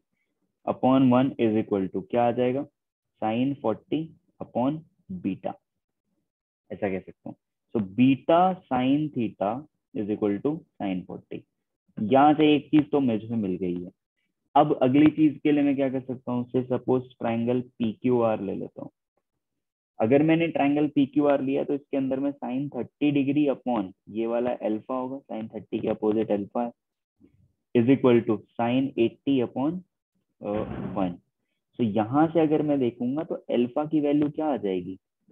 1/2 टाइम्स sin 80. ये आ गई अल्फा की वैल्यू. और मुझे वैल्यू किसकी चाहिए? 4 times alpha beta sine theta. Alpha beta sine theta. Beta sine theta और अल्फा ऑलरेडी 1/2 साइन 80 है, और बीटा साइन थीटा मुझे साइन 40 मिल गया है. इसको थोड़ा सा और सॉल्व करूंगा तो ये यहाँ पर 4 sine 40 into cos 40 upon sine 40, ऊपर की तरफ साइन 40 आ जाएगा. ये हो जाता है 1/cos 40. मुझे ये पता है कि भाई जो cos 40 है ना, वो cos 45 से लेकर के cos से 30 के बीच में रहेगा. तो जब मैं 1/cos 40 करूंगा तो ये बिल्कुल ही चेंज हो जाएगा, 1/cos 30 हो जाएगा एंड 1/cos 45 हो जाएगा. सो 1/cos 30 कितना होता है? ये होता है √3/2. That means 2/√3. cos 40 की जगह पर सेकेंड 40 लिख सकते हो, cos 45 की जगह पर लिख सकते हो √2. ये चीज आ गई. तो यही तुम्हारा 4 अल्फा बीटा साइन थीटा है, जो तुम्हारा 2/√3 से लेकर के √2 के बीच में है. और तुम्हें वैल्यू किसकी चाहिए? Then the interval contains the value. कौन सा इंटरवल इसमें वैल्यू कंटेन कर रहा है, ये सोचना है. 0 से 1/2 मतलब ये वैल्यू कहाँ से कहाँ तक आ रही है? अगर मैं देखूंगा तो √2 तक वैल्यू आ रही है और 0 से इंक्लूडेड है. तो ये तो सही होगा क्योंकि 0 से 1 √2 है. 1 से 2, क्या 1 से बड़ी वैल्यू है? 2/, दिस इज 2/1.732 एंड 1.414. बड़ा सिंपल हो गया कहानी. तो ये बेसिकली समवेयर क्लोज टू हो जाएगा. लेट्स से 2/1.732 है, सो 1 पॉइंट समथिंग होगा. ठीक है, सो 1 पॉइंट समथिंग होगा तो 1 और 2 के बीच में आएगा. √2 से 3 के बीच में नहीं, ये तो नहीं होने वाला. 2 √2 से ये भी नहीं होने वाला. तो आंसर आपका बड़ा सिंपल ए भी बन जाता है. ये हो गया हमारा क्वेश्चन. अगेन इस क्वेश्चन को अगर मैं देखूं, वेरी वेरी डूएबल क्वेश्चन. थोड़ा दिमाग लगाने वाला है, बट पेपर भी तो यही एडवांस है ना, दिमाग तो लगाना पड़ेगा. नेक्स्ट क्वेश्चन की तरफ बढ़ते हैं. क्वेश्चन नंबर 10 मुझे दिया हुआ है, जिसमें अल्फा की वैल्यू लिखी हुई है summation of k is equal to 1 to infinity sin की पावर 2k π/6. ओके, ठीक है. और मुझे gx भी डेफिनेशन में दिया हुआ है कि gx भी डिफाइंड एज 2a की power x and plus 2 alpha. Alpha मान लेते हैं, ये नहीं है तो 1 - x. Then which of the following is true? Minimum value निकालनी, मैक्सिमम वैल्यू निकालनी है. Attains maximum at more than 1 point, attains minimum at more than 1 point. तो यार ये जो अल्फा दिया हुआ है ना, ये तो एक तरीके से इनफाइनाइट जीपी हो गया, क्योंकि ये क्या लिखा है? Sine of 2 sine square π/6 plus sine की पावर 4 π/6 एंड सो ऑन. तो अल्फा की वैल्यू क्या हो जाएगी यहाँ से? अगर मैं देखूंगा तो first term sine square π/6 upon 1 minus sine square π/6 हो जाएगा. तो वैल्यू हो जाएगी अल्फा की, क्योंकि यही तो वैल्यू है. अब अगर मैं यहाँ पर देखता हूँ तो ये क्या कहानी बन जाती है? साइन स्क्वायर π/6 क्या हो जाएगा? साइन स्क्वायर π/6 की अगर मैं वैल्यू देखूंगा तो 1/2 into 1/2 upon 1 minus sine square π/6 मतलब 1/2 इंटू 1/2, ये भी बन जाता है. तो 1/4 1/3 आ जाता है अल्फा की वैल्यू. अब अगर अल्फा की वैल्यू ये आ गई है तो जीएक्स क्या हो जाएगा? देखो, जीएक्स बड़ा सिंपली हो जाएगा 2 की power x-3 plus 2 into 1 - 3 1 - x. ठीक है, ये कहानी बन जाती है. अब मुझे बस इसका g' निकालना है. दैट इज 2 की पावर x/3 ln रादर ऐसा कह लो कि ln2/3 टू की पावर x/3 प्लस यहाँ पर क्या बन जाएगा ln2/-3, ठीक है, टू की पावर 1/3 1 - x, ये हो जाएगा। अब ये दोनों चीजें g डैश एक्स मुझे मैक्सिमम मिनिमा चाहिए, तो भाई क्या करना पड़ेगा, g डैश एक्स को क्या करना पड़ेगा, 0 करना पड़ेगा। अब अगर g डैश एक्स 0 हो जाएगा तो क्या होगा, देखो अगर g डैश एक्स 0 होता है तो यहाँ पर मेरे पास आ जाएगा टू की power x/3 is equal to two की पावर 1 - x/3।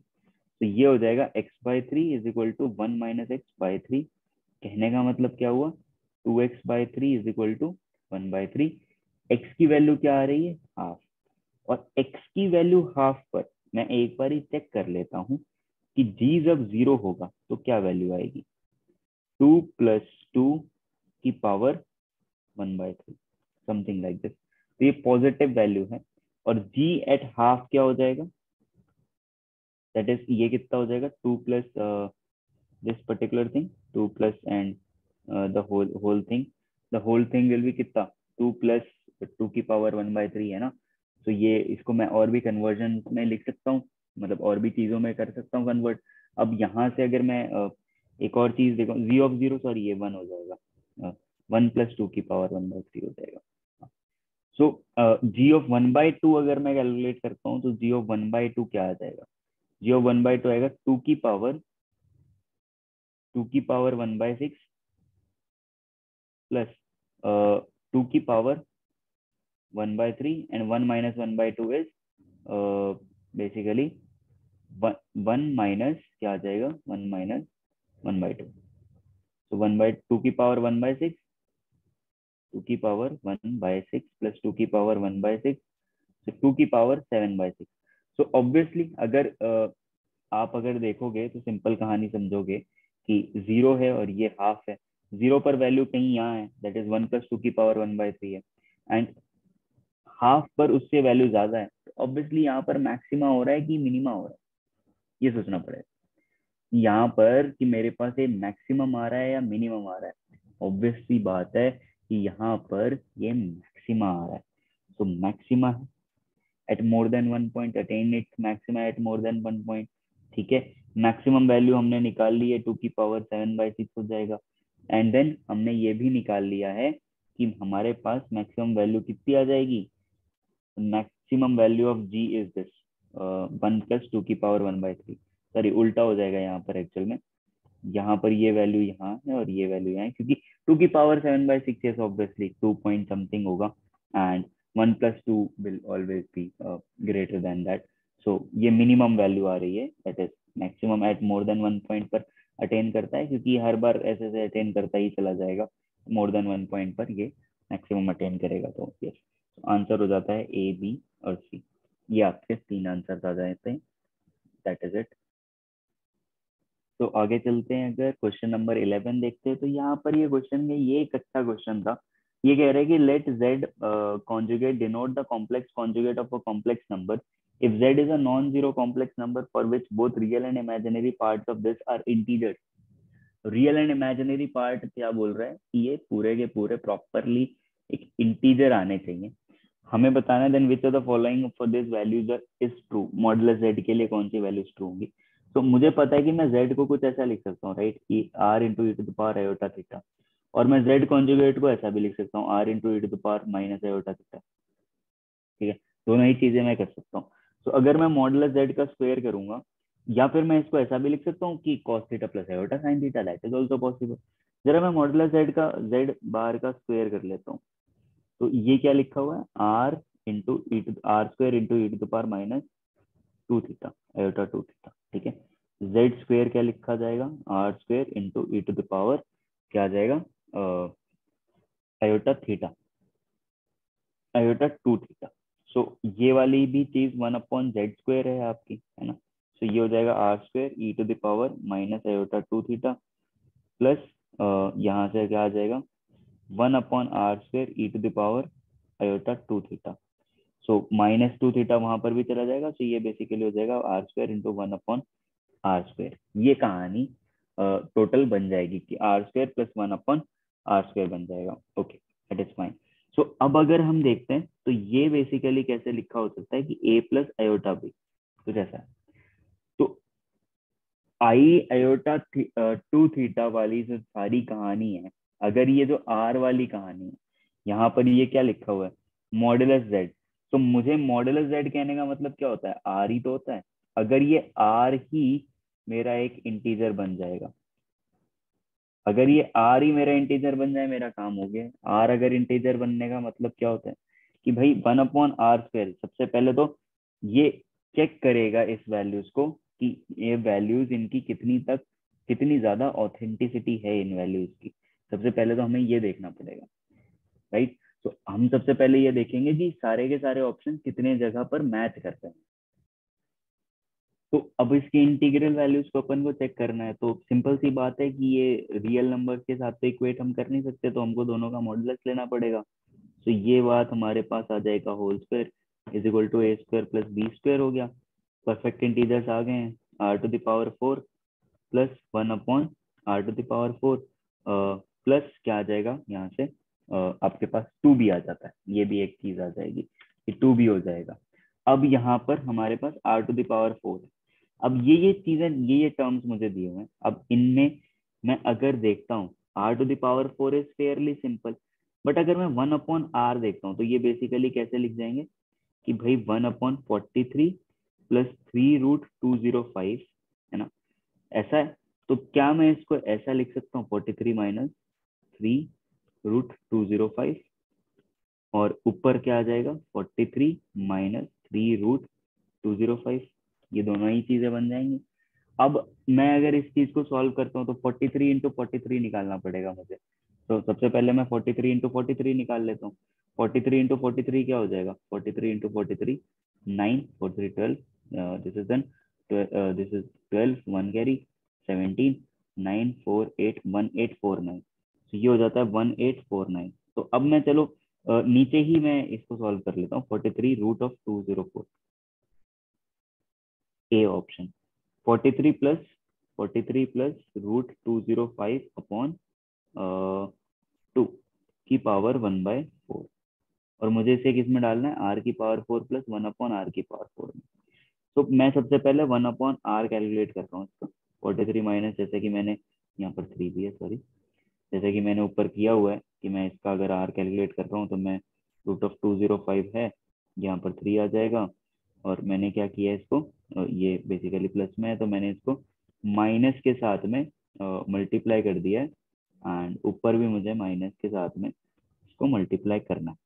ठीक है, ये सारी कहानी बन जाती है, ये सारी पूरी चीज हो जाती है।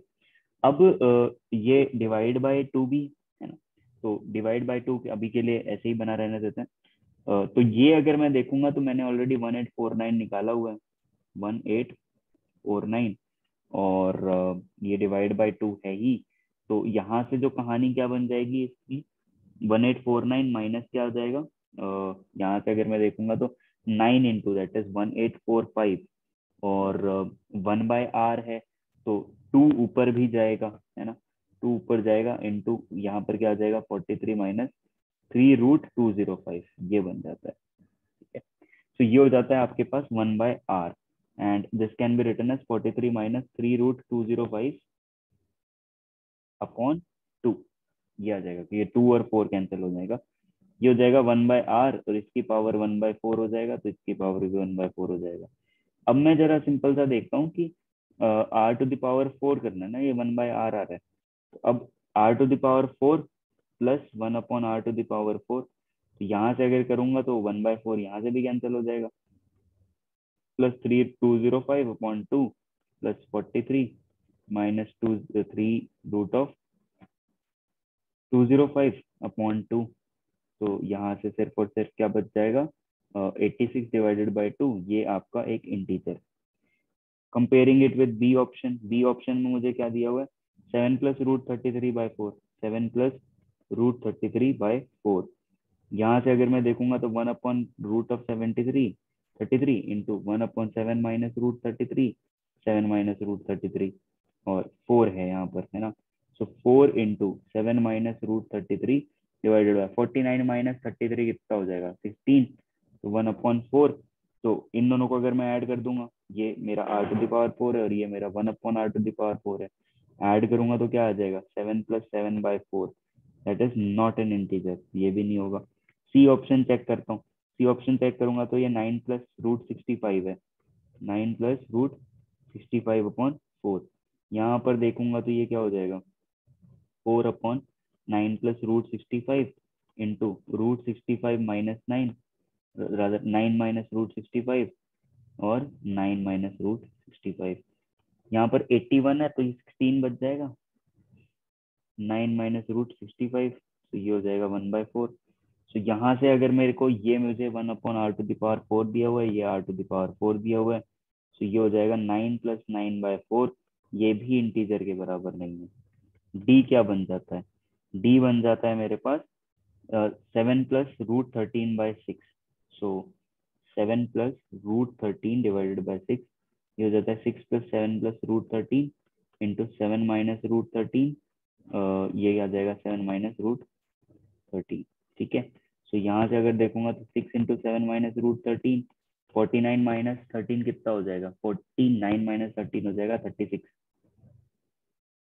ये बन जाता है 6। सो 7 प्लस एंड दिस, ये कितना हो जाएगा फिर, 7 + 7/6 is not equal to integer.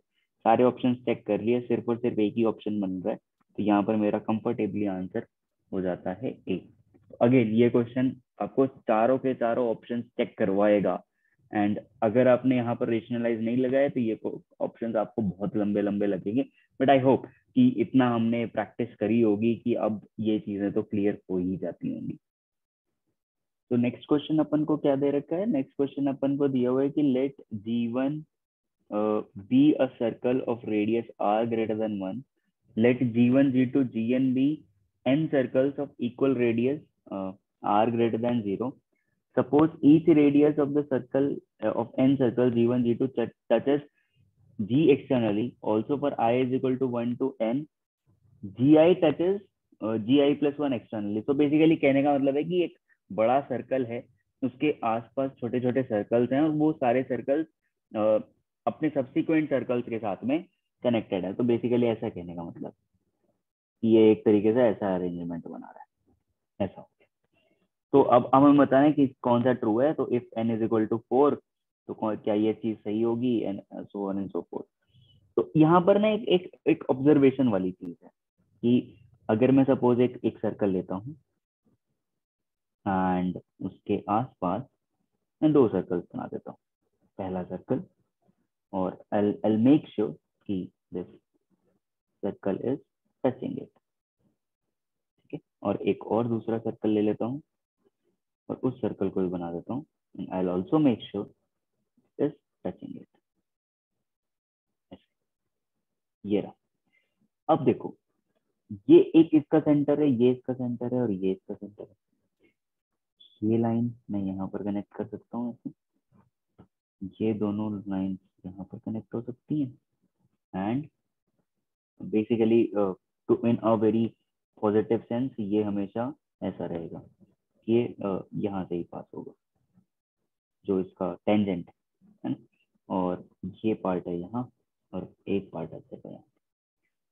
तो बेसिकली अगर ये एंगल अल्फा, दो सर्कल के बीच में एंगल अगर अल्फा बन रहा है, तो ये वाला एंगल अल्फा/2 हो जाएगा और ये वाला एंगल अल्फा/2 हो जाएगा। अब ये दो सर्कल के बीच का एंगल कैसे बन रहा है, ये ध्यान से देखना, ये आपको सोचना था। ये आपको बेसिकली एग्जाम पेपर पे जब आप कर रहे होते हो तब सोच रहा हूँ। अगर 4 है तो क्या होगा कि यहाँ पर है, यहाँ पर है और यहाँ पर है। बेसिकली हमने क्या किया है, उस पूरे चीज को 4 पार्ट में डिवाइड कर दिया है। तो n है तो अल्फा की वैल्यू पता है क्या हो जाएगा, अगर n होगा तो 360/n। अब मैं अगर ये वाला एंगल लेता हूँ, ये 90 डिग्री है, ये 90 डिग्री है मेरा, मैं ले लेता हूँ ABCD, मैं ये वाला ट्रायंगल ले लेता हूँ बस। बस इसी ट्रायंगल की जरूरत है मुझे, ABC। तो अल्फा/2 क्या हो जाएगा इसी रिलेशन से, अल्फा/2 हो जाएगा 180/n, तो ये है अल्फा/2। ठीक है, बस इतना ही कहानी है। अब यहाँ पर ना सारा क्वेश्चन खत्म हो चुका है एक तरीके से देखा जाए तो। कैसे देखो, ये कैपिटल आर है, ये स्मॉल आर है और ये स्मॉल आर है ना। तो ये पार्ट क्या बन जाएगा, अगर मैं ध्यान से देखूंगा तो ये पार्ट है आर प्लस आर, ये पार्ट है आर। यहाँ से अगर मैं देखूंगा तो sine alpha by 2 is equal to R small R upon capital R plus R. तो यहाँ से आ जाएगा आर साइन एल्फा बाय 2 और मुझे किसके टर्म्स में चाहिए, कैपिटल आर के टर्म्स में चाहिए ना। तो यहाँ से डायरेक्टली मैं लिख देता हूँ R sine alpha by 2 is equal to small R. यहाँ से आर इज इक्वल टू क्या आ जाएगा, R into 1 minus sine alpha by 2 upon sine alpha by 2। कहने का मतलब क्या हो जाएगा, R cosecant alpha by 2 minus 1, ये है कैपिटल आर। अब सारी कहानी यहाँ पर एल्फा बाय 2 निकालनी है। एन अगर 4 होगा तो एल्फा बाय 2 क्या हो जाएगा, 180 अपॉन एन। कहने का मतलब 45 180 अपॉन एन, 4 पे तो 45 होगा। तो R is equal to R √2 minus 1, R is equal to √2 minus 1। और यहाँ पर पहला ऑप्शन क्या दिया हुआ है, √2 माइनस 1 से छोटा होगा, नहीं बराबर होगा, ये ऑप्शन तो नहीं आने वाला। n is equal to 5, alpha by 2 की वैल्यू क्या आ गई, अगर n की वैल्यू 5 है तो ये हो जाता है 36, और 36 होने से क्या आ जाएगा, कैपिटल आर क्या हो जाएगा, r इंटू कॉसिकेंट 36 माइनस 1। तो जो ये कॉसिकेंट 36 माइनस 1 है, ये अगर मैं ध्यान से देखता हूँ तो कॉसिकेंट 36 माइनस 1, 36 कॉसिकेंट 36 अगर कॉसिकेंट 36 कॉसिकेंट 45 से लेकर के किसके बीच में होगा, कॉसिकेंट 30 के बीच में होगा। कहने का मतलब √2 से लेकर के कोसेकेंट 36 मेरा 2 के बीच में होगा, √2 से लेकर के 2 के बीच में होगा। तो सिंपल कहानी हो जाएगी, कोसेकेंट 36 ये आपका कोसेकेंट 36 माइनस 1 कितना हो जाएगा, √2 माइनस 1 से लेकर के √2 के बीच में, 2 माइनस 1 के बीच में, दैट इज 1 के बीच में, है ना। और r टाइम्स मतलब r √2 minus 1 greater than r is less then small r। ठीक है, सो ऑप्शंस में क्या दिया हुआ है, ऑप्शन में दिया हुआ है r is less than r, but उल्टा आ रहा है ना यहाँ पर, तो r is greater than r आ रहा है, तो ये भी नहीं होगा। Next D option n is equal to 8, alpha by 2 क्या आ जाएगा, अगर 8 होता है तो 2 एंड देन 28, 180 बाय 8, 180 बाय 8 यहाँ से डायरेक्टली निकाल लेते ना, 22.5, 22.5 डायरेक्टली, है ना। तो 22.5 आ गया। अब सिंपल सी बात कहानी क्या हो जाएगी कि आपका जो कैपिटल आर है वो क्या हो जाएगा, small R into cosecant 22.5 and cosecant 22.5, cosecant 22.5 minus 1। So again same कहानी बन जाएगी यहाँ पर भी, कॉसिकेंट 22.5 किसके बीच में होगा बताओ। मैं ऐसा कह सकता हूँ कि क्या cosecant 22.5 is greater then cosecant 45। कहने का मतलब कॉसिकेंट 22.5 इज ग्रेटर देन √2, है ना। So minus 1 cosecant 22.5 minus 1 into is greater than √2 minus 1, और आर आर मल्टीप्लाई कर दूंगा, capital R is greater than R √2 minus 1। ये शेयरली मैंने ऊपर वाला ये देख करके बताया कि ये जो एक्सप्रेशन है ये कैसे आएगा। अब यहाँ पर n इज इक्वल टू 12, अगले अगले स्टेप में n is equal to 12, n अगर 12 है तो एल्फा बाय 2 की वैल्यू क्या हो जाएगी, 180 अपॉन 12, कहने का मतलब 15। So r is equal to r cosecant 15 minus 1, कहने का मतलब क्या हो जाएगा, r यहाँ से क्या आ जाएगा, कॉसिकेंट 15 की वैल्यू क्या हो जाती है, देखा जाए तो 2√2, दैट इज साइन 15 की वैल्यू होती है √3 माइनस 1 अपॉन 2√2, तो ये हो जाएगा √2 अपॉन √3 माइनस 1 माइनस 1, ऐसा कुछ आ जाएगा। ठीक है, अब मैं अगर ऊपर देखूं तो ये कुछ ऐसा लिखा हुआ है, √2 3+1 वाला आर टाइप से, है ना। तो यहाँ से अगर मैं देखूंगा तो आर, इसको मैं 2√2 3√3+1 कर दिया, नीचे क्या आ जाएगा 2 एंड -1, ठीक है। तो यहाँ से बन जाता है आर ऑफ √2 इंटू √3+1 -1। सो -1 है, उससे भी और छोटा है ना। सो +1, तो ये तो कैपिटल आ रहा है, इसमें मुझे प्लस और करना है, तो ऑब्वियस सी बात है कि ये पार्ट बड़ा होगा। तो C, D मेरा आंसर आ जाता है। तो 12th का आंसर हो जाएगा CD। अगेन ये वाला एक डिफिकल्ट क्वेश्चन था, ये वाला एक थोड़ा सा ट्रिकी टाइप का क्वेश्चन था, ये वाला एक थोड़ा सा इसमें आपको कंपोजर रखना पड़ेगा, आपको देखना पड़ेगा कि कहाँ पर क्या क्या चीजें हो रही हैं, किस तरीके से वो चीजें निकल रही हैं, एंड देन हर एक वैल्यू पे चेक करना पड़ेगा कि उसकी वैल्यू कितनी आएगी, वो कितना बड़ा होगा, कितना छोटा होगा, एंड एवरीथिंग लाइक दैट। अगला क्वेश्चन देखते हैं। अगला क्वेश्चन हमको यहाँ पर क्या कह रहा है, अगला क्वेश्चन, ये वाला जो क्वेश्चन था ना, it is one of the most difficult to analyse question, क्योंकि ये क्वेश्चन ना ढंग से समझ में नहीं आता है। तो अगर मैं पहली पहली बार इस क्वेश्चन को देखूंगा तो सबसे बड़ी दिक्कत जो मुझे आएगी वो ये आएगी कि इस क्वेश्चन को सॉल्व कैसे करना है, ये क्वेश्चन कहना क्या चाह रहा है मेरे से, ये वेक्टर को मैट्रिसेस में रिप्रेजेंट करके वापस से कैसे पहुंचना है वहां पर, वो सोचना बड़ी इंपॉर्टेंट बात है। अब यहाँ पर मुझे दे रखा है कि आई जे के यूनिट वेक्टर्स हैं along 3 positive coordinate axes, let a vector is equal to 3 i cap plus j cap minus k cap, b vector ये दे रखा है, c वेक्टर ये दे रखा है, b2 b3 क्या दे रखा है, greater than 0, and a dot b is equal to 0। a dot b 0 कहने का मतलब क्या हुआ, देखो जो जो इन्फॉर्मेशन आ रही है वो तो हम डायरेक्टली लिख ही लेते हैं। तो b2 माइनस b3, ये मुझे +3, 3 प्लस है ना, ये 0 दे रखा है, यानी कि b3 माइनस b2 क्या दिया हुआ है, 3। और B three into B two क्या दे रखा है, b2 इंटू b3 क्या दे रखा है, ग्रेटर देन 0। कहने का मतलब तो ये यही हो जाएगा कि b3 भी पॉजिटिव है और b2 भी पॉजिटिव है, क्योंकि दोनों का सम पॉजिटिव आ रहा है, तो दोनों पॉजिटिव है, अच्छी बात है। अब जो ये चीज लिखी हुई है, ये जो बड़ा इरिटेटिंग सी चीज लिखी हुई है, इसको मैं जरा मल्टीप्लाई करता हूँ, तो ये क्या लिखा हुआ है, -C3b2 minus C1, sorry C2b3 plus C2b3, ये लिखा हुआ है, अच्छा। और फिर मैं नेक्स्ट करता हूँ, वो क्या लिखा हुआ है, वो कहानी मुझे लिखी हुई है कि C3 और -C1b3, ऐसा कुछ लिखा है, हाँ ठीक है। और फिर मुझे लिखा हुआ है -C2 प्लस C1b2, कुछ इस तरीके की कहानी लिखी हुई है सारी, ठीक है, okay. -C2 and this is this, तो ये मेरा हो जाता है 3 minus C1 is equal to 1 minus C2 is equal to -1 minus C3। ये सिंपल सी चीज है।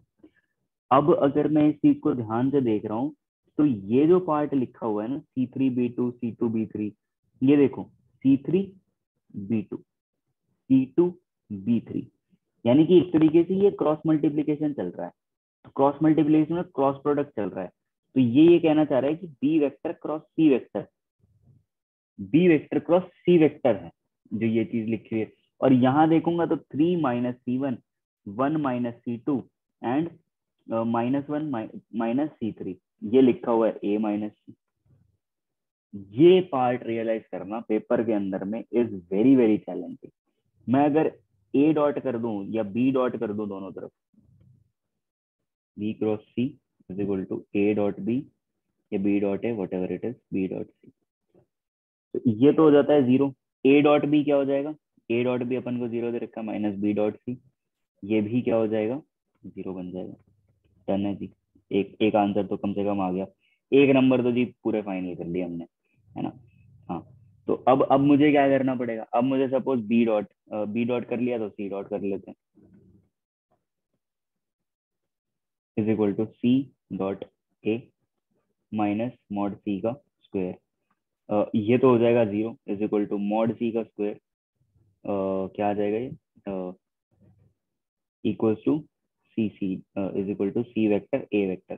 तो ये तो नॉट इक्वल टू 0 ही है, ये तो नहीं हो रहा।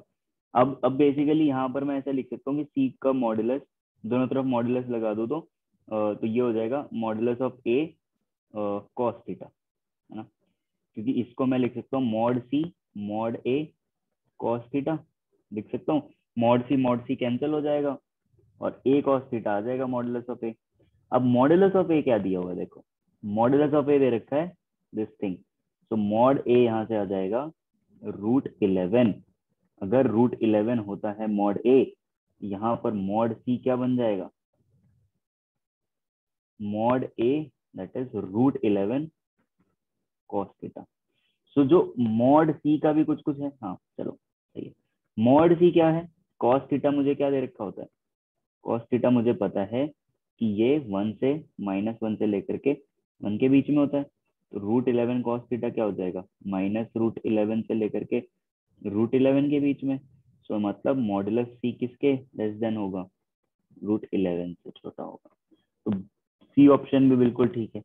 अब हमें बात करनी पड़ेगी बी ऑप्शन की, और बी ऑप्शन कैसे करेंगे, देखो अपन को क्या क्या चीजें दे रखी हैं, अपन को ये पता है कि B2 minus B3, that is basically यही कि भाई B2 माइनस B3 हमने जो ऊपर निकाला था वो क्या निकाला था, B3 minus B2 is equal to 3, B3 minus B2 is equal to 3, ये चीज हमने निकाली थी। ये चीज हमने ऊपर इस पर्टिकुलर चीज को सॉल्व किया था। अब जरा मैं मॉडुलस ऑफ बी निकाल लेता हूँ। बी वेक्टर क्या दिया हुआ है, I cap plus C this I cap plus B2 J cap plus B3 K cap, B2 J cap plus B3 K cap, ये दे रखा है। सो मॉडुलस ऑफ बी क्या आ जाएगा, मॉडुलस ऑफ बी मैं देखूंगा ध्यान से तो ये हो जाता है 1 plus B2 square plus B3 square, modulus of B का होल स्क्वायर है ना। तो ये मैं क्या कर सकता हूँ, 1 plus B2 square plus B3 की जगह पर 3 प्लस B2 का होल स्क्वायर कर दूं, ये 1 plus 9 plus B2 square that is 2B2 square plus क्या आ जाएगा 6B2, ठीक है, ये हो जाएगा B स्क्वायर। और मुझे ये पता है कि B2 इज ग्रेटर देन 0, तो इसकी मिनिमम वैल्यू, इस पूरे की मिनिमम वैल्यू क्या हो जाएगी 10। क्यों, क्योंकि ये तो पॉजिटिव है, और अगर ये पॉजिटिव है तो हमेशा बढ़ाते ही रहेगा, मिनिमम वैल्यू 10 रहेगी, तो बी की मिनिमम वैल्यू क्या होगी, √10 से बड़ी रहेगी हमेशा मॉडुलस ऑफ बी की value, modulus of B is greater than 10। मेरा आंसर क्या बन जाता है, बी सी डी, ये 3 आंसर आ जाते हैं, ये मेरा फाइनल आंसर हो जाएगा। तो ये वाला जो क्वेश्चन था ना, और इस पूरी क्वेश्चन को रियलाइज करना ये बहुत ही ज्यादा मुश्किल है कि हमें वहां पर ये चीज स्ट्राइक कर जाए। अभी तो क्या है, हम यहाँ बैठे हुए हैं, एक अलग अलग एटमोसफियर में बैठे हैं, वहां पर टाइम का प्रेशर होता है, टुवर्ड्स द एंड ये क्वेश्चन डाला गया है, मल्टीपल चॉइस में क्वेश्चन डाला गया है। इतना एनालाइज कर पाना कि ये दो वेक्टर्स का माइनस लिखा हुआ है एंड एक वेक्टर का क्रॉस लिखा हुआ है, is itself the most challenging task. I'll consider this question as very difficult, or at least difficult and lengthy as well, ठीक है। अगला क्वेश्चन देखते हैं। अगला क्वेश्चन हमको दिया हुआ है ये वाला question. Again this is the one of the most difficult question जो पूरे पेपर में आया था। नाउ द रीजन बीइंग क्या है, देखो रीजन इसलिए नहीं है कि ये मुश्किल क्वेश्चन है, इसका जो कैलकुलेशन हम करेंगे ना वो बहुत ज्यादा डिफिकल्ट है। मुझे ऐसा लगा कि वो ज्यादा डिफिकल्ट है उस पॉइंट ऑफ टाइम पर सोच पाना उस चीज को। अदरवाइज तो ये पूरा क्वेश्चन एक तरीके से ग्राफ एनालिसिस है, आप बस फंक्शन निकाल लो एंड फंक्शन निकाल करके उसकी वैल्यूज को प्लॉट कर लो and that will be more than sufficient for solving this question. And it is a fairly simple question in that sense, लेकिन देन ये सॉल्वेबल नहीं होता है ना। तो सिंपल बना दिया तो सॉल्व नहीं कर पा रहे हैं, वही है। यहाँ से बचेंगे या वहां से बच जाएंगे, सॉल्व करने से बचेंगे तो दिमाग नहीं लगेगा, दिमाग लगेगा तो सॉल्व करना पड़ जाएगा, वो सारी कहानियां हैं। सो यहाँ पर ये dy/dx से linear equation in two variable, sorry linear differential equation बन रही है। इंटीग्रेटिंग फैक्टर क्या हो जाता है इस पर्टिकुलर चीज का, e⁻ इंटीग्रेशन ऑफ 12 dx हो जाएगा, है ना। इंटीग्रेटिंग फैक्टर हो जाएगा e⁻12x, ये बड़ा सिंपल सा इंटीग्रेटिंग फैक्टर है। अगर ये इंटीग्रेटिंग फैक्टर है तो आपके पास जो इक्वेशन है वो कैसे लिख सकते हो आप, y into e⁻12x is equal to integration of e⁻12x cos of π/12x। अब यहाँ से सारा कार्यक्रम खराब होना चालू होता है, चालू क्या यहीं पर ही खराब हो चुका है ऑलरेडी, क्योंकि इसको मुझे लिखना पड़ेगा y into e⁻12x is equal to. अब मेरा सबसे बड़ा चैलेंज तो मेरे पास यही है कि मैं सबसे पहले इसको क्या अज्यूम करूँ, मतलब इंटीग्रेटिंग फैक्टर कौन सा मानूं, आई मीन इंटीग्रेबल फंक्शन कौन सा मानूं एंड डिफरेंशिएबल फंक्शन कौन सा मानूं। Let us for the time being assume कि e raise to power 12x मेरा एक डिफरेंशिएबल फंक्शन है and cos of pi by 12x मेरा एक इंटीग्रेबल फंक्शन है, ठीक है। तो अगर मेरा एक इंटीग्रल फंक्शन है तो ये हो जाता है ऐसा, e raise to power 12x into let us see sine pi by 12x into pi by 12, ठीक है, minus integration of e raise to power 12x upon 12, है ना, sorry into 12 into E raise to power 12x, ठीक है, into में क्या आ जाएगा, अपॉन में पाई बाय 12 आएगा, सॉरी मेरा ये डिफरेंशिएबल फंक्शन है राइट, तो अपॉन में पाई बाय 12 आ जाएगा ये e raise to power 12x and then sine of pi by 12x upon pi by 12। तो इसको मैं थोड़ा सा और रीअरेंज कर देता हूँ, 12x इंटू दैट मैं 12 इधर ही ले लेता हूँ, e raised to power 12x into sin of pi by 12x upon पाई, बाहर आ जाएगा माइनस क्या बन जाएगा, ये पूरी चीज आपकी बाहर ले लेते हैं, 144 upon pi integration of e to the power 12x into sine of pi by 12x, ठीक है, ये बन गया और आगे है dx ऑब्वियसली। तो ये हो जाता है आपके पास 12 upon pi e raise to power 12x into sine pi by 12x minus 144 पाई।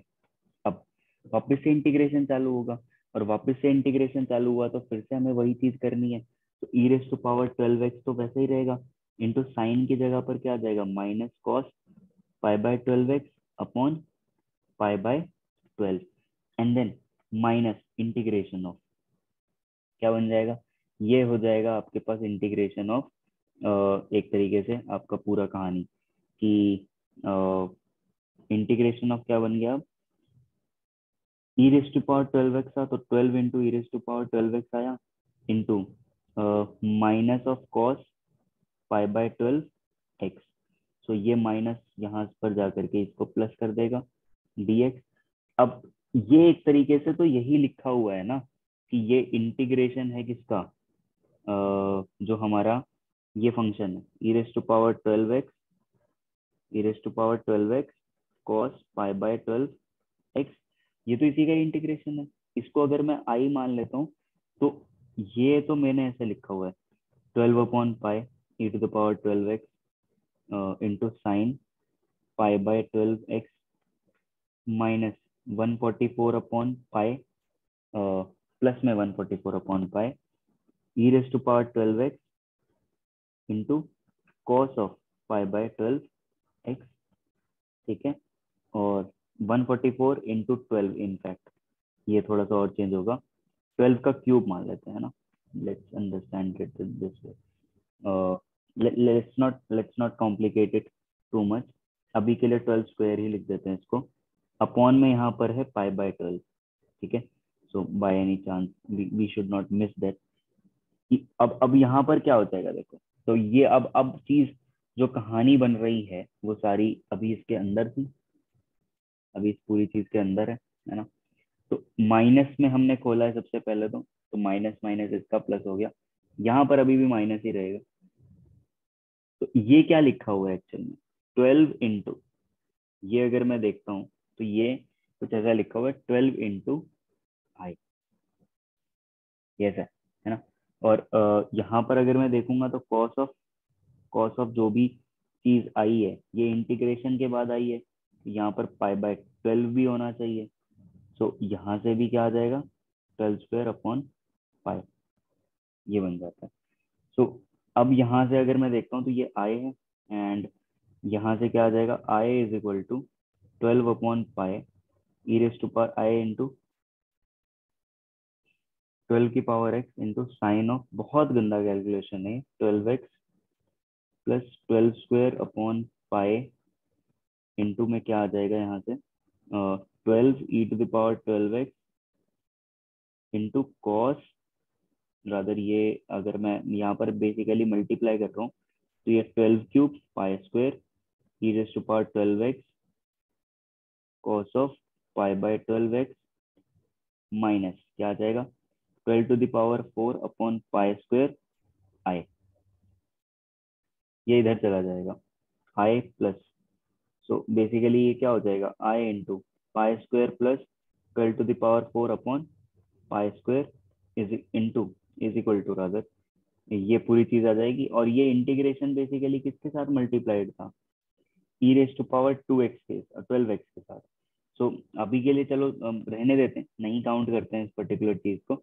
यहाँ से अगर मैं देखूंगा ना ध्यान से, तो क्या मैं ऐसा कर सकता हूँ कि मैं इस पूरी चीज से सपोज ये कॉमन ले सकते हैं क्या, कि मतलब ये पूरी चीज से मैं कुछ कुछ चीजें कॉमन उठाने लग जाता हूँ, like e raise to power 12x common उठा लिया, है ना, e raise to power 12x common आ गया, तो मैं आगे की और चीजें इसके अंदर में कर सकता हूँ। जैसे कि मान लेते हैं लेट्स से मैंने यहाँ से 12 upon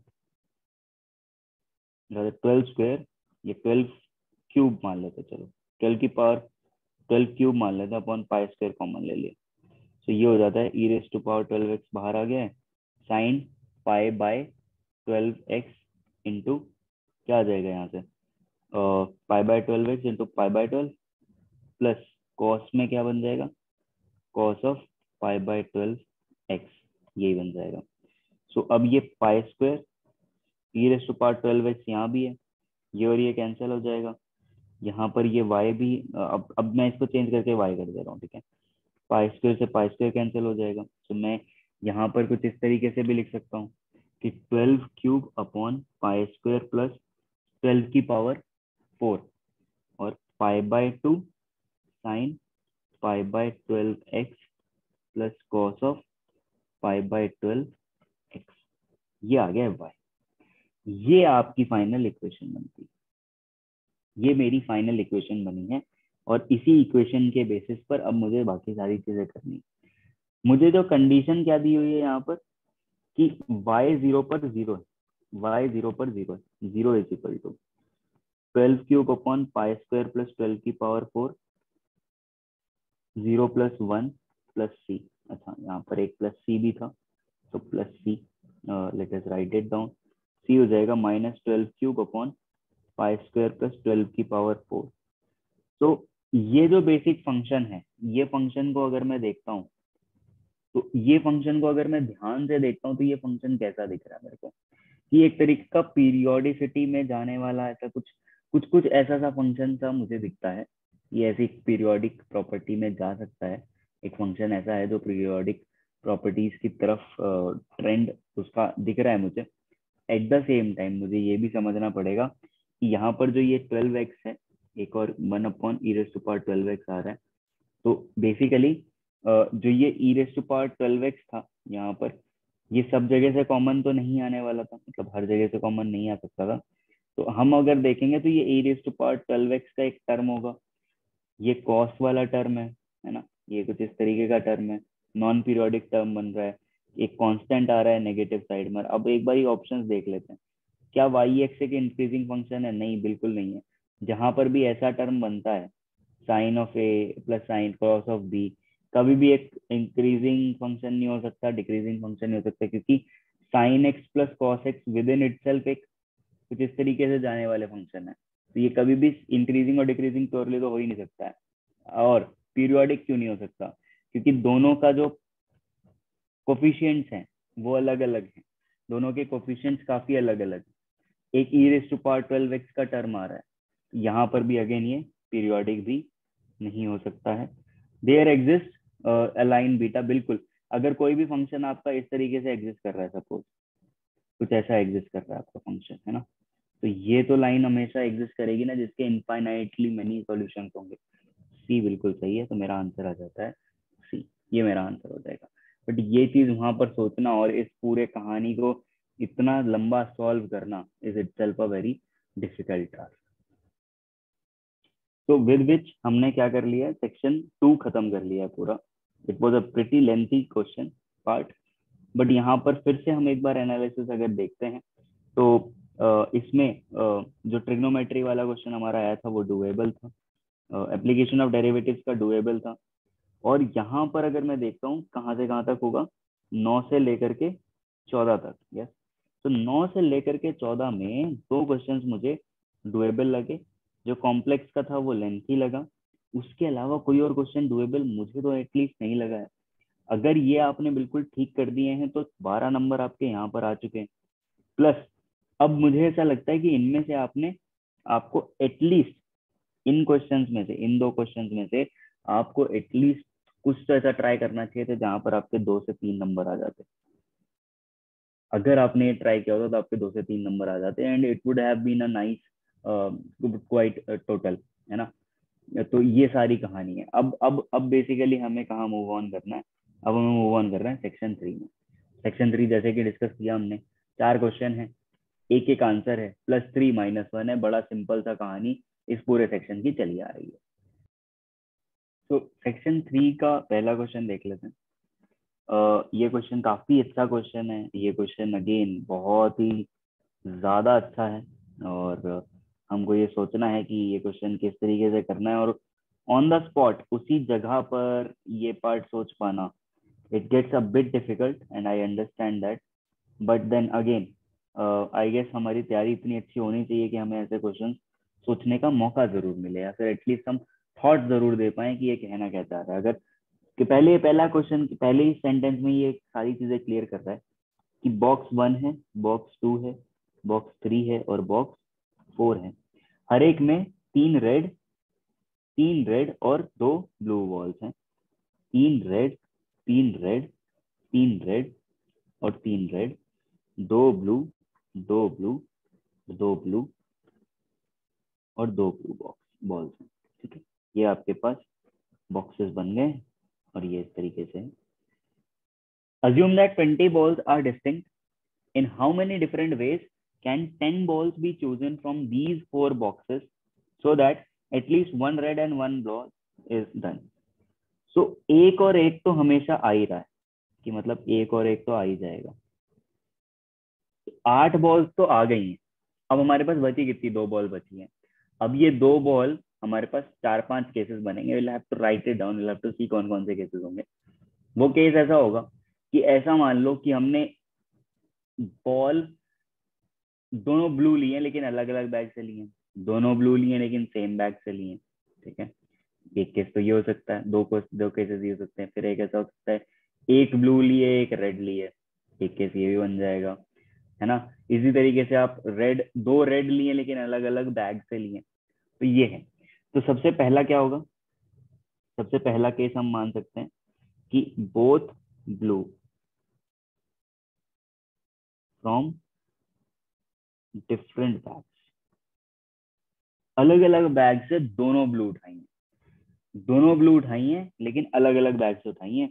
so basically 4C2 base से उठानी पड़ेंगी। और इनटू में क्या आ जाएगा? 4C2 बेस से उठाई, इनटू में आ जाएगा सपोज से बैग B1 से उठा लिया 3C1। तो सबसे पहले तो हमने बैग B1 को चूज किया कि बैग कौन सा, सबसे पहले बैग चूज करो। 3C1 इंटू से 3C2 into 2C1 into 3C2 into 2C1 into 3C1 into 3C1 into 2C1 into 3C1 into 2C1। ठीक है, ये आ गया। तो ये क्या हो जाता है देखो, 6 इंटू क्या आ जाएगा? 6, ये पूरा 6 है, ये भी 6 है, ये भी 6 है और ये भी 6 है कि नहीं? तो ये पूरा क्या हो जाएगा? बेसिकली ये 6 इंटू 6 इंटू 6 इंटू 6। तो ये पूरा लिखा हुआ है 6 की पावर 4। कहानी ऐसी लिखी है। Next part is second. Both blue from same bag. 4C1 into 3C3 into 2C1 into 3C1 into 2C1 into 3C1 bag 3 के लिए लिख रहा हूँ, और अब मैं लिख रहा हूँ बैग 4 के लिए। So this is basically 4 into 2, that is 8, 6 cube, because this is 6, this is 6 and this is 6, 6 cube आ जाएगा यहाँ पर। ये हो गया। अब थर्ड केस क्या होगा? थर्ड केस होगा red both from different bag. दोनों रेड लेकिन अलग अलग बैग से, दोनों के दोनों रेड लेने हैं लेकिन अलग अलग बैग से रेड लेने हैं, ठीक है। Both red but from different bag. So now कैसे हो जाएगा, सेम बैग से तो अदरवाइज भी हम ले नहीं सकते। तो both red but from different bags 4C2 base होंगी, और 4C2 बेस में से अगर मैं देखूंगा तो 3C1 into 2C2 into 3C1 into 2C2 into 3C1 into 3C1 into 2C1 into 3C1 into 2C1, और इसको अगर मैं देखूंगा तो ये कितना हो जाएगा, 6 इंटू ये भी 6 है, ये भी 6 है, सॉरी ये 6 नहीं है, ये 6 है और ये 6 है, तो 6 क्यूब, और बाहर कितना आ जाएगा, अगर मैं देखूंगा तो 3 आ जाएगा, ठीक है। फोर्थ, 1 रेड एंड 1 ब्लू, ठीक है, 1 रेड एंड 1 ब्लू, एक रेड लेनी है, एक ब्लू लेनी है, और हमें इसको सेलेक्ट करना है। तो अगर एक रेड और एक ब्लू लेंगे तो बेसिकली हमारे पास कितने चॉइसेस आएंगी, ये हमें सोचना बड़ा जरूरी है। तो दो तरीके होंगे इस पर्टिकुलर चीज को करने के लिए, कि अगर आप एक रेड और एक ब्लू ले रहे हो तो 4 चॉइसेस हैं जहां से आप उठा सकते हो। सबसे पहले तो 4 चॉइसेस हैं एक रेड उठाने के, 1 रेड बैग, और सेम वे इनटू 4 ही चॉइसेस किसके हैं, एक ब्लू उठाने के बैग के। पहले तो आपको बैग चूज करना पड़ेगा ना, कि बैग, हाँ ये वाला बैग है। अब इसमें मल्टीप्लाई हो जाएगा 3C2 into 2C2 into 3C1 into 2C1 into 3C1 into 2C1 into 3C1 into 2C1। तो यहाँ से अगर देखोगे तो 6 क्यूब तो डायरेक्टली आ रहा है, एंड इधर पर होगा 16 3 48 इंटू 6 क्यूब, ये हो जाएगा। तो अब मुझे इस पर्टिकुलर चीज को ऐड करना है। अगर मेरे को इस पर्टिकुलर चीज को ऐड करना है तो 6 क्यूब मैं कॉमन ले लेता हूँ। अंदर क्या बच जाएगा, अगर मैं 6 क्यूब कॉमन लिया तो 36 प्लस 8 प्लस, यहाँ पर अगर आप देखोगे तो 4C2 3C1 इंटू 3, सॉरी यहाँ पर आएगा 9 आएगा, यहाँ पर एक्चुअली 9 आ जाएगा, तो यहाँ पर हो जाएगा +9 प्लस 48। सो इसको अगर मैं थोड़ा सा सॉल्व करूंगा तो ये हो जाता है 21816। मेरा आंसर क्या आ जाएगा, 21816, that is option A. So again ये चीज बहुत शांत दिमाग से अगर आपने किया तो आपका डेफिनेटली आंसर आ जाएगा, बट अगेन ये शांत दिमाग यूज करना एंड इसको थोड़ा सा एनालाइज करना is a bit difficult. Moving forward to the next question में हमको एक मैट्रिसेस दे रखी है, एक मैट्रिक्स एम दी हुई है, और वो एम में बोल रहा है then which of the following is equal to M की पावर 2022। तो बेसिकली ना, अगर मेरे को यहाँ पर एक छोटा सा ऑब्जर्वेशन करना पड़ेगा, कि मैं m को ऐसा लिख सकता हूँ 3/2 plus 1, 3/2 and -3/2 and -3/2 plus 1। That means एक कोई भी एक b plus I, where b की वैल्यू होगी 3/2, 3/2, -3/2 एंड -3/2 प्लस आई, ये हो गया। अब जो ये b निकाला है ना, इसको सिंपल है, नेगेटिव बाहर आ जाएगा तो ऊपर रो और कॉलम दोनों सेम बन जाते हैं, कहने की मत b² 0 हो जाएगा, b की पावर n 0 होगा, मतलब एक तरीके से आगे जितने भी टर्म आ रहे हैं वो 0 आते रहेंगे। तो जो m हमने लिया था वो क्या लिया है, b प्लस आई। m की पावर मुझे क्या चाहिए, 2022, कहने का मतलब b प्लस आई की पावर 2022 हो जाना चाहिए। बाइनोमियल एक्सपेंशन लगाता हूँ, सबसे पहले 2022 I plus 2022 B, sorry I plus 2022 B, और उसके बाद तो b² का बाइनोमियल एक्सपेंशन का टर्म चालू हो जाएगा, तो वो तो सारा 0 है। ये m2022 ये हो गया 1001 प्लस 2022 बी, कहने का मतलब यहाँ से 3/2, 3/2 -3/2 -3/2 2022, क्या हो जाएगा ये देखो। बेसिकली सब जगह मल्टीप्लाई होगा, सब जगह मल्टीप्लाई होगा तो 1011 है, तो 3033, 3033 -3033 -3033, ये हो जाएगा। 1 ऐड करना है तो यहाँ पर क्या आ जाएगा, 3034 3033 -3033 -3032, 3034, 3033, -3033 -3032। ऑप्शन ए आपका फाइनल आंसर हो जाता है इस क्वेश्चन का। Very good.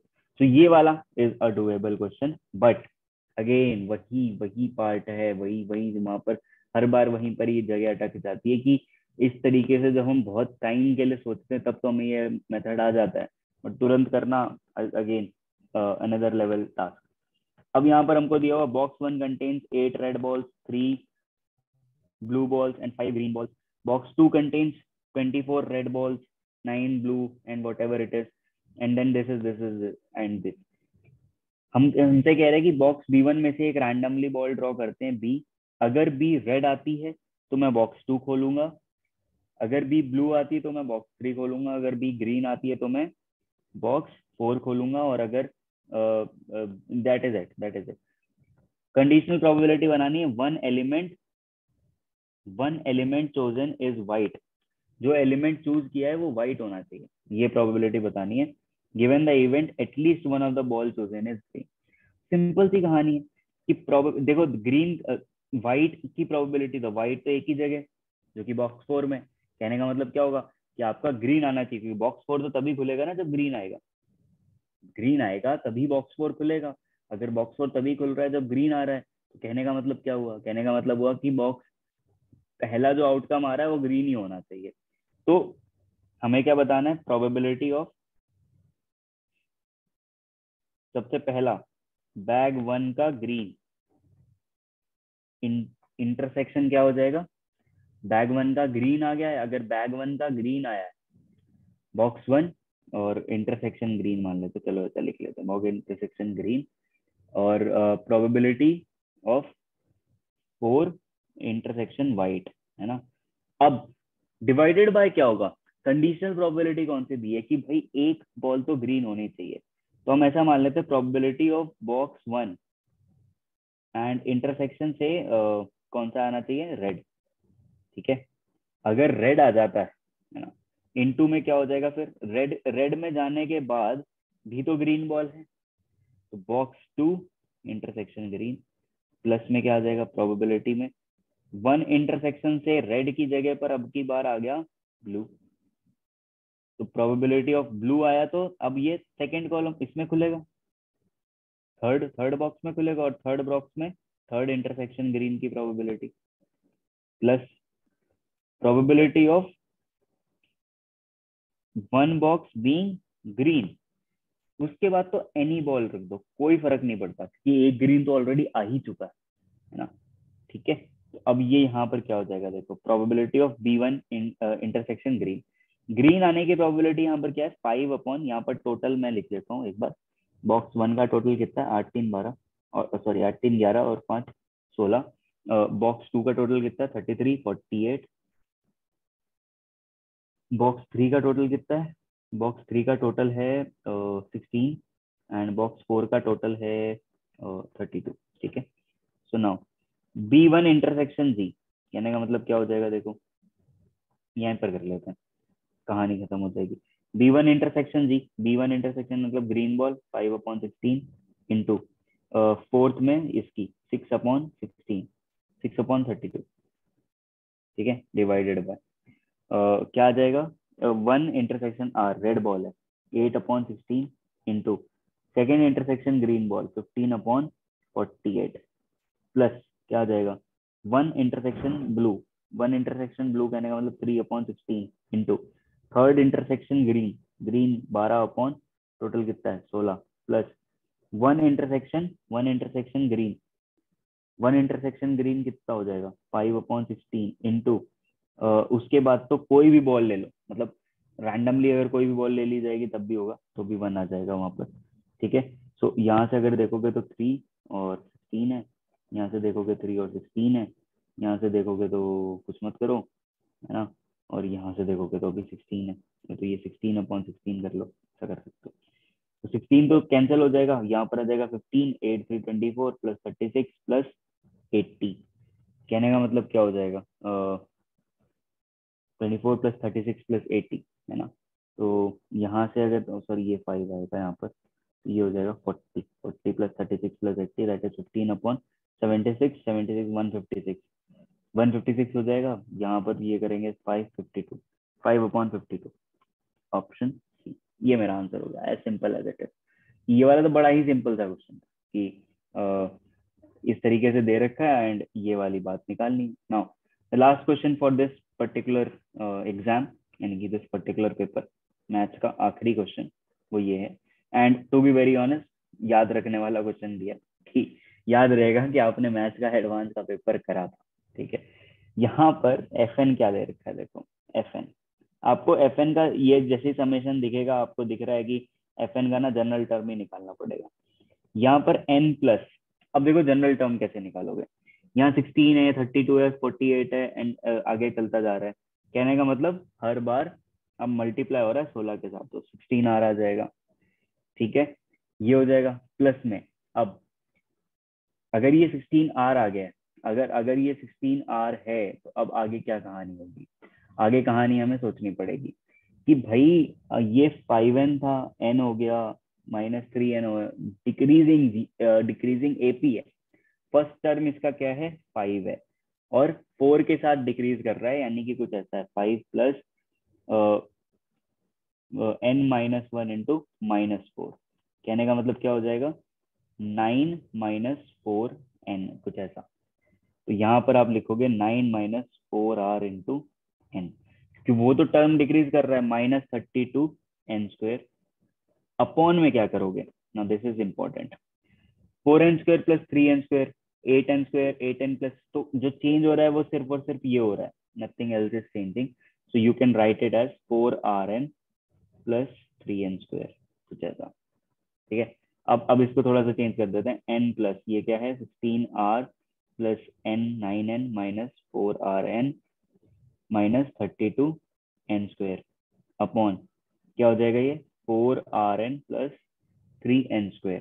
ठीक है, ये कहानी बन जाएगी।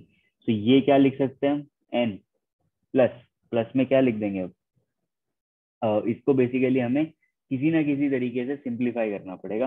सिंप्लीफाई करेंगे तो कैसे कर सकते हैं, let us just take these two values, let us just take these two values. ठीक है, अगर मैं इन दोनों वैल्यूज को ले रहा हूँ तो क्या मैं ऐसा कह सकता हूँ कि मैंने यहाँ पर सपोज से 3n² भी चाहिए मुझे एक्चुअल में, तो अगर मुझे 3n² भी चाहिए और 4rn चाहिए, तो मुझे क्या करना पड़ेगा यहाँ पर, that is something that we need to question about. So यहाँ पर अगर मैं देखूंगा तो बेसिकली मुझे कुछ ऐसे टर्म्स चाहिए होंगे जो मेरे चीजों को कैंसिल आउट कर सकें, दैट इज मोर इम्पोर्टेंट। तो जो वो टर्म्स है वो क्या होंगे, अच्छा सॉरी, यहाँ पर ये 3n² आएगा, 32n² या ये 3n² आएगा। यहाँ पर अब तो डायरेक्टली दिख रहा है हमें क्या होना चाहिए, 16r यहाँ आ जाएगा, है ना, कोई फर्क नहीं पड़ता, प्लस 9n यहाँ आ जाएगा एंड देन माइनस में ये पूरी चीज है that is 4rn and summation के अंदर है सारा कार्यक्रम समेशन के अंदर है 4rn minus sorry plus 3 upon 4rn plus 3n², है ना, ये आ जाएगा, ये समेशन के अंदर हो गया सारी चीज, n plus summation of 4rn plus 3n² 3r plus 9n upon 4rn plus 3n² minus summation of 1 आ जाएगा। यहाँ पर समेशन ऑफ 1 क्या होता है, n, ये और ये कैंसिल हो जाता है।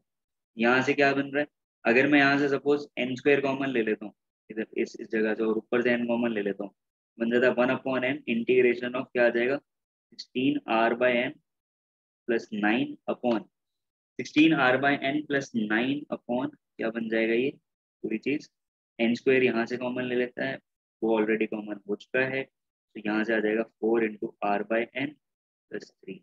तो इसको मैं डायरेक्टली इंटीग्रेशन में कन्वर्ट कर सकता हूँ, that is 16x plus 9 upon 4x plus 3, directly conversion. ठीक है, और अगर ये कन्वर्जन है तो ये ऐसा भी कन्वर्ट कर सकते हैं 4 × 4x प्लस 3 एंड तो 12 आ गया और -3 करना पड़ेगा obviously, 4x plus 3 upon 4x plus 3। यहाँ से अगर देखोगे तो 4 माइनस, क्योंकि ये दोनों तो कट गए और ये भी इंटीग्रेशन अभी बचा हुआ है, इंटीग्रेशन ऑफ ये हो जाएगा कितना -3 ln 4x प्लस 3 कुछ जैसा और डिवाइडेड बाय 4, है ना। ये कहानी बन जाएगी। तो अब ये जो पूरी चीज है ये कुछ इस तरीके से लिखी हुई है, इसको मेरे को 0 और 1 के बीच में करना है। 4 माइनस 3/4 ln 1 पुट किया तो 7/3 कुछ ऐसा आ रहा है। 3/4 ln 7/3। तो 3/4 ln 7/3।